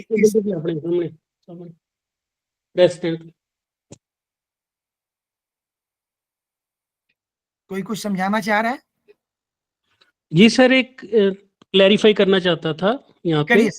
करिए सर। जो अस्थमेटिक कंडीशन है उसमें तो प्री डिस्पोजिशन ही है जिसमें लंग्स डिटीरियोरेटेड होते हैं, लेकिन जो ब्रोंकाइटिस है उसमें एक्यूट अटैक की वजह से ये कंडीशन आ जाती है जिसमें लंग्स बीमार हो जाते हैं। एल्वियोलाई में और ब्रोंकस के अंदर जो ब्रोंकाई है उनमें म्यूकस आ जाता है, बस इतना सा अंतर है। अस्थमा में वो कंडीशन उसकी 12 महीने ही रहेगी, लेकिन जो ब्रोंकाइटिस की स्टेज है उसमें क्या होगा कि वो सीजनल होगी, ज्यादातर एलर्जेंस की वजह से करेक्ट, ज्यादा वो रेनी सीजन में पकड़ती है। थैंक यू जी। तो ये है। और एक कंडीशन है एम्फीसेमा, उसमें डिफाइंड। एम्फीसेमा में क्या है कि ये देखिए जो एल्वोली है ना वो डैमेज हो जाता है, ये एल्वोली नॉर्मल है और ये डैमेज एल्वोली है। तो अगर एल्वोली डैमेज हो जाता है इस केस को एम्फीसेमा बोलते हैं। इसको वहां पे डिफाइन किया गया था, chronic obstructive pulmonary disease. Emphysema and chronic bronchitis are two most common forms of chronic obstructive pulmonary disease, COPD. They often occur together. माने अगर क्रोनिकल ब्रोंकोटाइटिस है और ये है, दोनों एक साथ होंगे, इनको क्या ये फॉर्म करते हैं, सीओपीडी। और इस सीओपीडी, ठीक है ना। तो ये दिखता है कि इसमें जो है ना एल्वोली डैमेज हो जाती है इस डिजीज में। Right sir. ठीक, ये चूंकि हम लोग की बुक में ये था कि ये क्या है ब्रोंकाइटिस और ये चीज, तो इस पे हम लोगों ने उसकी पिक्चर कोशिश की थी कि थोड़ा सा। जी सर, जी सर। अब ऐसे तो ये इनवॉलंटरी है, हम लोग बीच में थोड़ी थोड़ी देर के लिए रोकते हैं इसको, लेकिन है ये इनवॉलंटरी, हम रोक नहीं सकते बहुत देर तक, नहीं तो निगेटिव हो जाएगा। तो इनकी जो गवर्निंग है, देखिए रेस्पिरेटरी वाइटल सेंटर जो मेडुला में लोकेटेड है उसे सेरेब्रम कंट्रोल कर सकता है इनवॉलंटरी वे में, रेस्पिरेशन मेडुलरी सेंटर से। न्यूमोटैक्सिक सेंटर और न्यूस्टिक सेंटर ये पोन्स में है, इंस्पायरेटरी सेंटर और एक्सपायरेटरी सेंटर मेडुला में है। जो इंस्पायरेटरी सेंटर है ये रेस्पिरेटरी के लिए पेसमेकर है, माने रेस्पिरेटरी एक्ट के लिए पेसमेकर, वहां एक पेसमेकर था, शायद ऐसे नोड बोलते थे हम लोग ना। जी जी जी। यहाँ पर इंस्पायरेटरी सेंटर जो है कहाँ पे है, मेडुला में है, ये इसके लिए पेसमेकर का काम करता है। राइट। और ये एक्टिव फेज है, इसको एवोक करने के लिए इंस्पिरेटरी सेंटर से इंपल्स चलता है, वहां एसए नोड से इंपल्स चलता था, और ये लंग्स में एक्ट कराएगा। और अभी हम लोग जितना चर्चा किए थे कि वो इंस्पिरेटरी मसल्स में कंस्ट्रक्शन कराएगा, लंग्स फैलेगा, एयर मूव करेगी, और जो लंग्स के सेलुलर लाइनिंग में स्ट्रेच रिसेप्टर है जो एल्वेओली के फूलने की इंफॉर्मेशन सेंटर को दे दे के, किसका, ये न्यूस्टिक सेंटर को जी सेंटर देते हैं कि ये फूल गया, फिर वो एक्सपायरेटरी सेंटर को देता है कि भैया तुम एक्सहेल करो, एक्सेल कर दो। फूल गया पूरा तो वो बोलेगा एक्सहेल कर दो, और ये सारी चीजें सेंटर को वेगस नर्व के माध्यम से चलता है। तो ये कंट्रोल यहां से होता है। जी जी थोड़ा और ब्रेक इवन पॉइंट क्या है, हम वॉलंटरी जब रेस्पिरेशन की किसी एक फेज को रोकते हैं, जैसे नॉर्मली होता रहता है जब हम कोई एक्ट नहीं करते हैं, लेकिन वॉलंटरी अगर हम रोक लेते हैं, मान लीजिए हमने सांस जोर से लिया और रोक लिया, तो कुछ टाइम के बाद हम रोक नहीं पाएंगे, हमको ब्रीद आउट करना ही पड़ेगा। तो ये जो टाइम है जब ब्रीद आउट करते हैं, इसको बोलते हैं ब्रेकिंग पॉइंट। मतलब अगर हम 1.5 का है और हमने 2 सेकंड के लिए रोका, या 3 सेकंड के लिए रोका, या 10 सेकंड के लिए रोका, जो 10 सेकंड का जो टाइम है वो ब्रेकिंग पॉइंट है। अब उसके बाद हम रोक नहीं पाएंगे, that is known as breaking point. ठीक, श्वसन चक्र को नियमित करने के लिए कार्बन डाइऑक्साइड का एक रोल है, और इसके लिए हम लोग वही मेडुलरी सेंटर से गवर्न होगी। इसको दान ले क्या है, अगर कार्बन डाइऑक्साइड हवा में, हमारी बॉडी में नहीं, ध्यान रखिए कहा हवा में कितनी होती है, 0.04%। नॉर्मली जब हम इनटेक करते हैं, आउट ब्रीथ आउट करते हैं तो 4% हो जाती है। अगर हवा में CO2 1.5% से ज्यादा होती है, मैंने हो जाती है 1.5, तो हमारी श्वसन गति बढ़ जाती है। श्वसन गति का मतलब क्यों बढ़ेगा, क्योंकि जब CO2 कम है और हम उतना ही लेते रहेंगे तो हमको पूरी ऑक्सीजन नहीं मिलेगी। तो पूरी ऑक्सीजन नहीं मिलेगी तो हमें कंट्रोलिंग बॉडी बोलेगी कि हमें ऑक्सीजन चाहिए, तो वो ब्रीदिंग रेट बढ़ा देगा।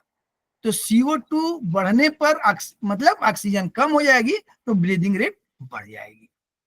अगर ये CO2 4% हो गई तो दोनों ही बढ़ जाएगी, डेप्थ भी बढ़ जाएगी और स्पीड भी बढ़ जाएगी, और हमें पता चलने लगेगा।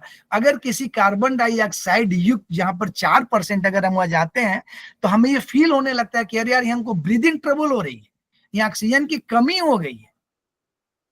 क्योंकि अगर ये बढ़ेगी तो घटेगा ऑक्सीजन, क्योंकि नाइट्रोजन तो घटेगा नहीं और बाकी चीजें नहीं होंगी, तो ये घटेगा। हाँ, तो हमें ये दिक्कत होने लगेगी मे बी कि हम ब्रीद नहीं कर पा रहे, और अगर 10% हो गया तो दर्द होने लगेगा, डिस्पेनिया।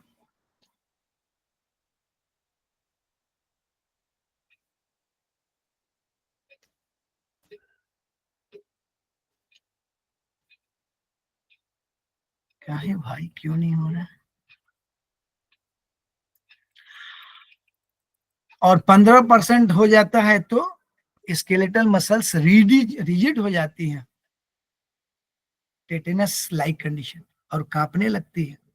और अगर 20% हो जाए और हम लोग थोड़ी देर रहे तो कोशीय सड़न, सेलुलर नेक्रोसिस हो जाएगी, व्यक्ति होने लगेगा, त्वचा नीली पड़ने लगेगी, और उपचार नहीं होने पे कुछ भी हो सकता है। ये CO2 के होने से, अगर एक्सेस ऑक्सीजन भी हो गई तो भी प्रॉब्लम होगी। ऑक्सीजन 19, 20, 21% होती है, ये जो 20% मान लो, अगर ये 30 हो गई तो मुझे लगेगा बड़ा अच्छा है, एनर्जेटिक महसूस करेंगे। लेकिन अगर 60% हो गई तो हमें बेचैनी होने लगेगी, और 12 घंटे बाद नाइजल कंजेशन बर्निंग होने लगेगी, और हमें लगेगा कुछ गड़बड़ हो रहा है। और अगर 24 घंटे हो गई तो न्यूमोनिया अपीयर हो जाएगा। सोचिए, अगर ऑक्सीजन ज्यादा हो गई तो निमोनिया हो जाएगा। मतलब सर, कोविड पीरियड में ऐसा कई जगह से रिपोर्टिंग हुई कि पेशेंट्स को जिनको अनरिक्वायर्ड ऑक्सीजन लगाई गई, उनमें तकलीफ ज्यादा बढ़ गई थी इसी तरह से। ये क्या बता ही हॉस्पिटल रहे हैं। इंड्यूस्ड निमोनिया बन गया था जी। हम्म, बहुत सारी मौतें भी हुई उससे जी। बिल्कुल बिल्कुल, एक्सेस कुछ भी होगा तो हम लोग देखेंगे कि जो एयर प्रेशर है समुद्री सतह, मतलब कि हम लोग जो मेजर करते हैं समुद्र के लेवल पे करते हैं, तो 76 मिलीमीटर जो होता है वाटर कॉलम के बराबर ये प्रेशर आता है। इसको अगर जो लोग प्रेशर पढ़े होंगे तो वो जानते होंगे। तो ऑक्सीजन वही है कि 76 है। जब ये ऊपर चलते जाते हैं, अगर हमको लगता है कि इसमें दी हुई है साइड की कुछ फीट जाते हैं तो 20 mm कम हो जाता है ऑक्सीजन के लेवल। तो कार्बन डाइऑक्साइड 0.4 है, नाइट्रोजन 79 है, वाटर वेपर ये ऑक्सीजन का वैल्यूम है। 760 है सर, 760 है। 760 mm ऑफ वाटर कॉलम, माने अगर 760 mm हाइट में वाटर को रखा जाए तो वो जितना प्रेशर क्रिएट करता है उतना प्रेशर ये एयर क्रिएट करती है। अगर इसको केजी में आप जानना चाहें तो 1.0332 केजी पर सेंटीमीटर स्क्वायर, केजी में जानना चाहेंगे तो 1.0332 केजी पर सेंटीमीटर स्क्वायर, मतलब अगर प्रेशर को मेजर करेंगे। और ये कहां से आएगा, तो 760 मिलीमीटर वाटर को अगर कहीं आप खड़ा कर दें तो वो अपने वजन के कारण जो प्रेशर क्रिएट करेगा वो ये प्रेशर होता है, और उसकी वैल्यू होती है 1.0332 केजी पर सेंटीमीटर स्क्वायर। ठीक है, इस 760 मिलीमीटर का मतलब ये हुआ। समझ में आई बात? क्लियर हुआ कि नहीं?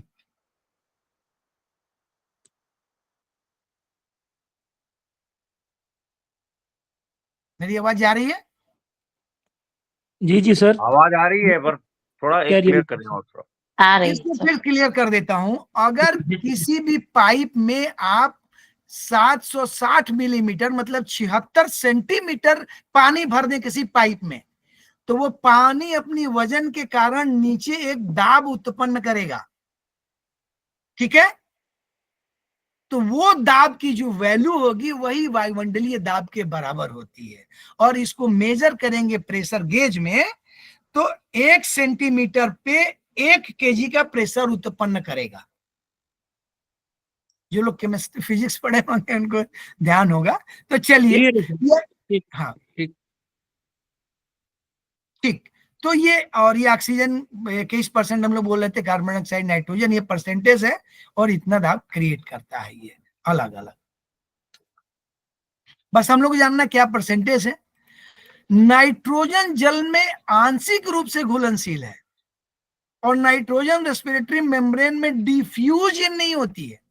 अब कोई आपके एक प्रश्न था कि CO2 और O2 क्यों आदान प्रदान हो जाती है, ये क्यों नहीं होती, ये भी तो वहां रहती है।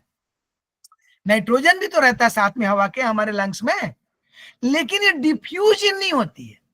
डिफ्यूजन इसलिए नहीं होती कि इसकी साइज परमिएबल होल से बड़ी है। डिफ्यूज आउट इन तब होगी ना जब उपलब्ध होल से वो छोटा होगा।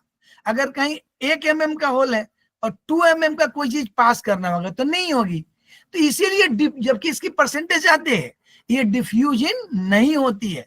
आप बोलेंगे ना हवा में 90% है, क्यों नहीं चली जाती है, तो ये डिफ्यूजन नहीं होती, माने डिफ्यूजन का प्रोसेस इसी कारण नहीं होता है।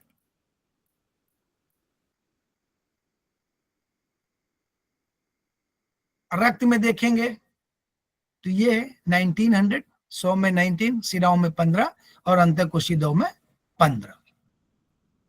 इसको ले चल रहे हैं, अब जल्दी से खत्म कर दें क्योंकि अब 9:30 बजने वाला है। सारे लोग एक चीज और यहां जान लें, गैसों का एक्सचेंज जो डिफ्यूजन हुआ, ट्रांसपोर्टेशन हुआ, ये 2 चीजों पे है। क्या वो पानी में सॉल्युबल है या पानी में सॉल्युबल नहीं है, वो कैरी कैसे होगा। तो ऑक्सीजन जल में घुलनशील है और इसका मुख्य रूप से एरिथ्रोसाइट माने हीमोग्लोबिन इसका ट्रांसपोर्टेशन करता है। और CO2 जल में घुलनशील थे तो ये कार्बोनिक इसका मुख्यतः बाइकार्बोनेट आयन इसका तथा आंशिक मात्रा कार्बामाइनो कंपाउंड और हीमोग्लोबिन के माध्यम से होता है। इसके अलावा अमोनिया बनती है, वो अमोनिया नहीं निकलती कहीं से, तो हमारा लीवर इसमें बहुत मदद करता है।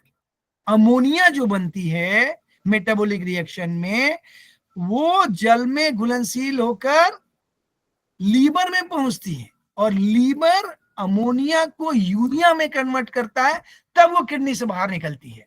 तो लीवर का एक बहुत महत्वपूर्ण फंक्शन ये भी है कि अमोनिया को यूरिया में कन्वर्ट करता है। मैंने हमको ये रेस्पिरेशन में भी पढ़ाया, जरा ध्यान रखिएगा। मेटाबॉलिक रिएक्शन में चूंकि गैसें आदान प्रदान होती है, CO2 O2 और अमोनिया में बनती है, तो अमोनिया निकलेगी नहीं, चूंकि जल में वो निकलती नहीं है वहां से, किडनी से अमोनिया, तो यूरिया के फॉर्म में बाहर निकलती है। तो लीवर उसको ये काम करता है। वो इसलिए यहां बताया जा रहा है कि मेटाबॉलिक रिएक्शन में गैसें कौन कौन सी भाग लेती हैं या बनती हैं।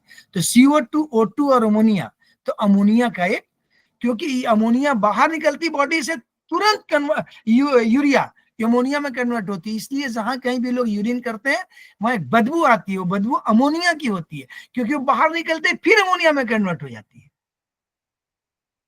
थोड़ा सा और 2 मिनट का समय। हाइपोक्सिया को हम लोग बोलते हैं ऑक्सीजन की कमी। अगर ऑक्सीजन उपलब्ध नहीं है तो उस कंडीशन को हाइपोक्सिया बोलेंगे। अब कैसे कैसे होगा? अगर वायुमंडलीय दाब में हवा ही कम हो जाए, इस बात को फिर सुनिए, अगर जो हवा उपलब्ध है वहां पर ऑक्सीजन ही कम है, तो हाइपोक्सिक हाइपोक्सिया है। मतलब अवेलेबल ऑक्सीजन नहीं है वहां पे। ये क्या हो सकता है? हाई एल्टीट्यूड हो सकता है। जब आप ऊपर जाएंगे कुछ हाइट पर, तो वहां पर ऑक्सीजन कम हो जाता है, एक तरीका ये। अब ये कह रहा है कि श्वास नली में कुछ फंस जाए तो हवा ही नहीं जा रही है, तो ऑक्सीजन की कमी हो जाएगी। वो भी इसी से मेजर किया जा रहा है, hypoxic hypoxia. Anaemic hypoxia, transfer oxygen का हीमोग्लोबिन करता है, आरबीसी का। अगर हीमोग्लोबिन ही ब्लड में कम हो जाएगा तो ले जाने वाला कैरियर ही नहीं है। ले जाने वाला ऑक्सीजन को जो ब्लड में उपलब्ध कैरियर है हीमोग्लोबिन, वही नहीं है कि ऑक्सीजन सेल तक ले जाए, तो सेल को ऑक्सीजन नहीं मिलेगा। इसको बोलते हैं एनेमिक हाइपोक्सिया। जब ट्रांसपोर्ट नहीं हो रहा, अवेलेबिलिटी है, ले जाने वाला ना, कैरियर नहीं है। ऊपर वाले में क्या था? अवेलेबिलिटी नहीं था।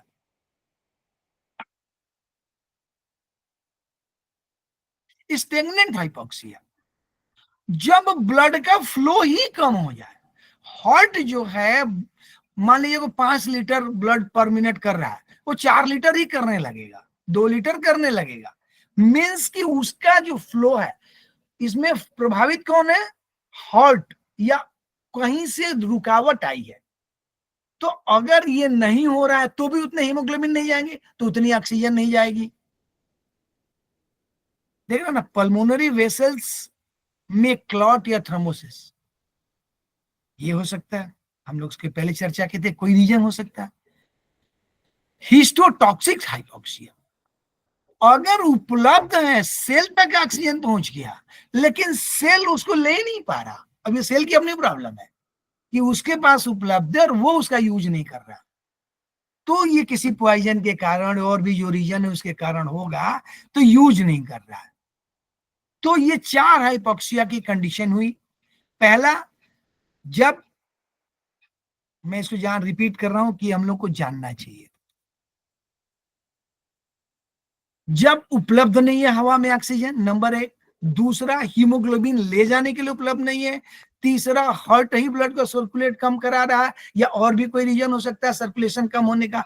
चौथा, जब वो उपलब्ध ऑक्सीजन को सेल यूज नहीं कर रहा। तो ये 4 कंडीशन है हाइपोक्सिया के। Hypoxia means shortage of oxygen, चाहे वो सेल पे हो, और यूज तो सेल ही करेगा। असली उसका कौन है? किसको चाहिए? सेल को चाहिए। सेल ही उसका कंज्यूमर है ऑक्सीजन का, तो वो यूज नहीं कर रहा। अब इनके प्रभाव क्या क्या होंगे? Hypoxia is rapid and severe. अचानक, जैसे कहीं ऐसी जगह आपको रख दिया जहां ऑक्सीजन ही नहीं है, तो रैपिड हो गया। किसी ऐसे चेंबर में डाल दिया गया जहां ऑक्सीजन ही नहीं, तो रैपिड और सीवियर हो गया। समझ रहे ना? रैपिड इमीडिएट हो गया, तुरंत। तो पर्सन क्या फील करेगा? कॉन्शसनेस, अनकॉन्शियस हो जाएगा। ऐसा हो सकता है, गिर सकता है। Person feels that he will knock down by a blow, बहुत तेज कुछ हवा को मार रहा है, ब्लोइंग हो रही है, उसके पास नॉकिंग हो रही है, ब्लो, एयर ब्लो की। तो जो फास्ट है, रैपिड है, उसमें अनकॉन्शियस तुरंत हो जाएगा, ऐसा पॉसिबल है। अगर ये धीरे धीरे हो रही है कि मैंने वहां से ऑक्सीजन धीरे धीरे कम हो रही है, symptom like alcohol intoxication, sense of well-being, depression, apathetic, loss, self-control, visual, auditory, unable to opt safety measure। अगर धीरे धीरे कम हो रहा है तो भी ये प्रॉब्लम होगी उसको, ये नर्वस सिस्टम की प्रॉब्लम होगी, सुनने में उसको दिक्कत होगी, सेफ्टी मेजर्स कुछ लेने में दिक्कत है, उसको समझ में नहीं रहा, क्योंकि पहले उसको ठीक लग रहा था। तो यहाँ पर वो ग्रेजुअल है, थोड़ा रहेगा तो काम करेगा, लेकिन अब जैसे बोलते हैं कि जो अल्कोहलिक इंटॉक्सिकेशन सेंस, वैसा सेंस हो जाएगा, गिर रहा है, चल रहा है, कुछ कर रहा है। क्या लिखा, वेल बीइंग डिप्रेशन, डिप्रेशन की तरह हो सकता है। रेस्पिरेटरी सेक्शन में अगर रैपिड एंड फास्ट तो क्या है, हाइपरनिया फॉलोड बाय एपिनिया में लीड टू रेस्पिरेटरी फेल्योर। अचानक आप बंद कर देंगे ऑक्सीजन तो रेस्पिरेटरी फेल्योर हो सकता है। एपिनिया मींस न ब्रीद इन न ब्रीद आउट, शांति से पढ़ा है। पहले हाइपरनिया हो सकता है, बहुत तेजी से सांस लेने की कोशिश करे, हाइपर मने मोर, तो उसकी क्या होगी, दोनों ही बढ़ गई हैं, दोनों ही बढ़ गई हैं, डेप्थ और स्पीड।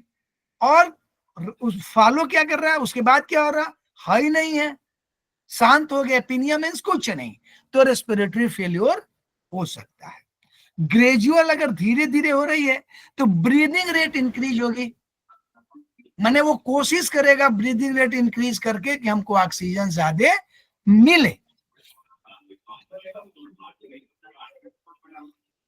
कार्डियोवास्कुलर सिस्टम में क्या होने वाला है, हार्ट रेट बढ़ेगा, फोर्स ऑफ कंट्रैक्शन बढ़ेगा, कार्डियक आउटपुट बढ़ेगी। कार्डियक, ये सब क्यों बढ़ेगा, क्योंकि ऑक्सीजन है नहीं, तो बाकी लोग कोशिश करेंगे और हार्ट को फ्लो को बढ़ाओ। फ्लो कैसे बढ़ेगा, तो हार्ट रेट से बढ़ेगा। फोर्स ऑफ कंस्ट्रक्शन का मतलब कि हार्ट का कंट्रैक्शन बढ़ेगा, उस पर लोड बढ़ेगा, माने उसका प्रेशर बढ़ेगा, आउटपुट बढ़ेगा, और ब्लड फ्लो रेट बढ़ेगा तो बीपी बढ़ेगी। तो ये कंडीशंस कॉरोनरी और सेरेब्रल में है, और ये स्किन में और मसल्स में कहीं पे ब्लड फ्लो कम हो जाएगा। क्यूटेनियस माने स्किन से रिलेटेड ये है, तो यहाँ पर बाकी जगह ब्लड का फ्लो कम हो जाएगा। हार्ट में तो होगा, पल्मोनरी और जितनी ये आर्टरीज होंगी, क्योंकि हार्ट रेट बढ़ रहा है, लेकिन बाकी जगह ब्लड का फ्लो कम हो जाएगा, तो ये एक दिक्कत होगी। जीआईटी में क्या होगा, गैस्ट्रोइंटेस्टाइनल, भूख नहीं लगेगी, नोजिया होगी, ड्राइनेस, माउथ एक्सपेंशन। तो हाई एल्टीट्यूड पे expansion of gases at high altitude, अब ऊपर जाएंगे तो मुंह सूखेगा, जो भी प्रॉब्लम होगी। तो ये ऑक्सीजन की कमी से ये सारी चीजें होंगी। अगर आकर ऑक्सीजन नहीं मिल रहा है तो लंग्स ज्यादा, हार्ट ज्यादा काम करेगा। अगर ऊपर जाने पे प्रेशर कम हो गया तो ये फंक्शन बढ़ जाएगा हार्ट का, क्योंकि यही सर्कुलेट करता है ऑक्सीजन और CO2 को। तो ये थोड़ा बहुत हम लोगों ने शेयर किया, और टाइम ज्यादा हो गया। थोड़ा नहीं सर, सफिशिएंटली कर दिया आपने। It is wonderful. It's wonderful. बढ़िया। अब जो Thank you, मिसिंग है, sir. सॉरी, आपने बहुत अच्छे से एक्सप्लेन किया। और सर आपने एक क्वेश्चन बड़ा इंटरेस्टिंग छोड़ दिया है सभी के लिए जानने के लिए। आपने कहा कि जो नाइट्रोजन है वो वाटर सॉल्वेंट नहीं है, ब्लड में घुलनशील नहीं है, इसलिए ये बड़ा वाइटल क्वेश्चन एक क्यूरियोसिटी पैदा कर रहा है कि फिर बॉडी कैसे कॉम्पेंसेट करेगी उस कंडीशन को, क्योंकि बॉडी को नाइट्रोजन भी चाहिए। तो अंदर क्या व्यवस्था है जिससे वो बनाएगी, क्योंकि नेचुरली वो बनाएगी तो सही। मेटाबॉलिक रिएक्शन में नाइट्रोजन बनता है जी जी, ये सवाल है ना कि नहीं, मेटाबॉलिक रिएक्शन में नाइट्रोजन बनता है, हाँ जी हाँ जी, जिसे मुझे बाहर करना है। जी जी जी, तो बाहर करने के लिए क्या करना है, लीवर उसको यूरिक एसिड में कन्वर्ट करता है। सॉरी सर, वो एक गैस जो आपने बताया ना, वो ammonia. Ammonia. No no no no no sir, जो बड़ी वाइटल गैस है बॉडी के लिए, एटमॉस्फेयर से जो शरीर लेता तो है लेकिन वो ग्रहण नहीं कर पाता, एब्जॉर्ब नहीं होती वो लंग में। नाइट्रोजन। नाइट्रोजन। नाइट्रोजन गैस है वो, बड़ी बहुत वाइटल है, बहुत शरीर के जरूरी कामों के लिए चाहिए होती है। तो सर जो चाहिए घुलनशील, होती है, यही तो बोले हम लोगों ने कि वो चाहिए, इसीलिए मेटाबॉलिक रिएक्शन में बनती है वो। हाँ जी, आप बोले कि रेस्पिरेटरी ये जानने मेम्ब्रेन योग्य है। डिफ्यूज ये इन, जान हमने क्या बोला सर, एक मिनट, डिफ्यूज इन नहीं होती है वो, जी बनती है मेटाबॉलिक रिएक्शन में। जी, यही जानने योग्य है सभी के, सभी इसको गहराई से देखेंगे तो उनके बहुत काम आएगी, क्योंकि बहुत सारे वाइटल फंक्शन है उसकी एडिक्वेसी के साथ ही जुड़े हुए हैं। अगर वो कम रहेगी तो बहुत सारे फंक्शन प्रॉपरली नहीं होंगे, तो उस बिल्कुल सही। कंडीशन में कोई प्रोटोकॉल भी बनाने होंगे, वो ध्यान में रखना पड़ेगा।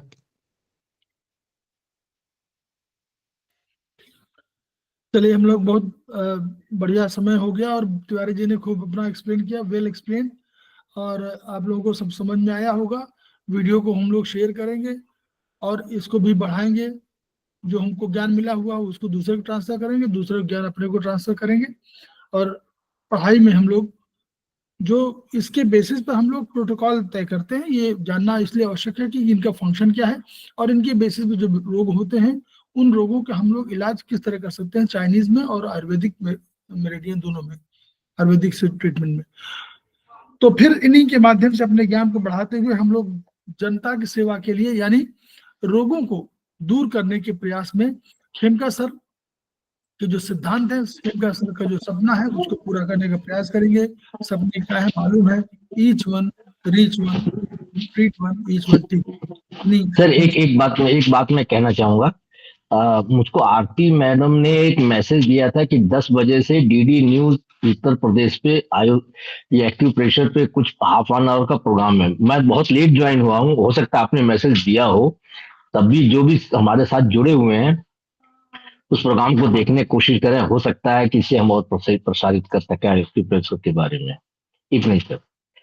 आरती मैडम ने एक मैसेज दिया था कि आपके यहाँ से मैसेज था कि 10 बजे रात को डीडी न्यूज उत्तर प्रदेश पे एक्टिव प्रेशर पर ट्रांसमिशन होना है कुछ।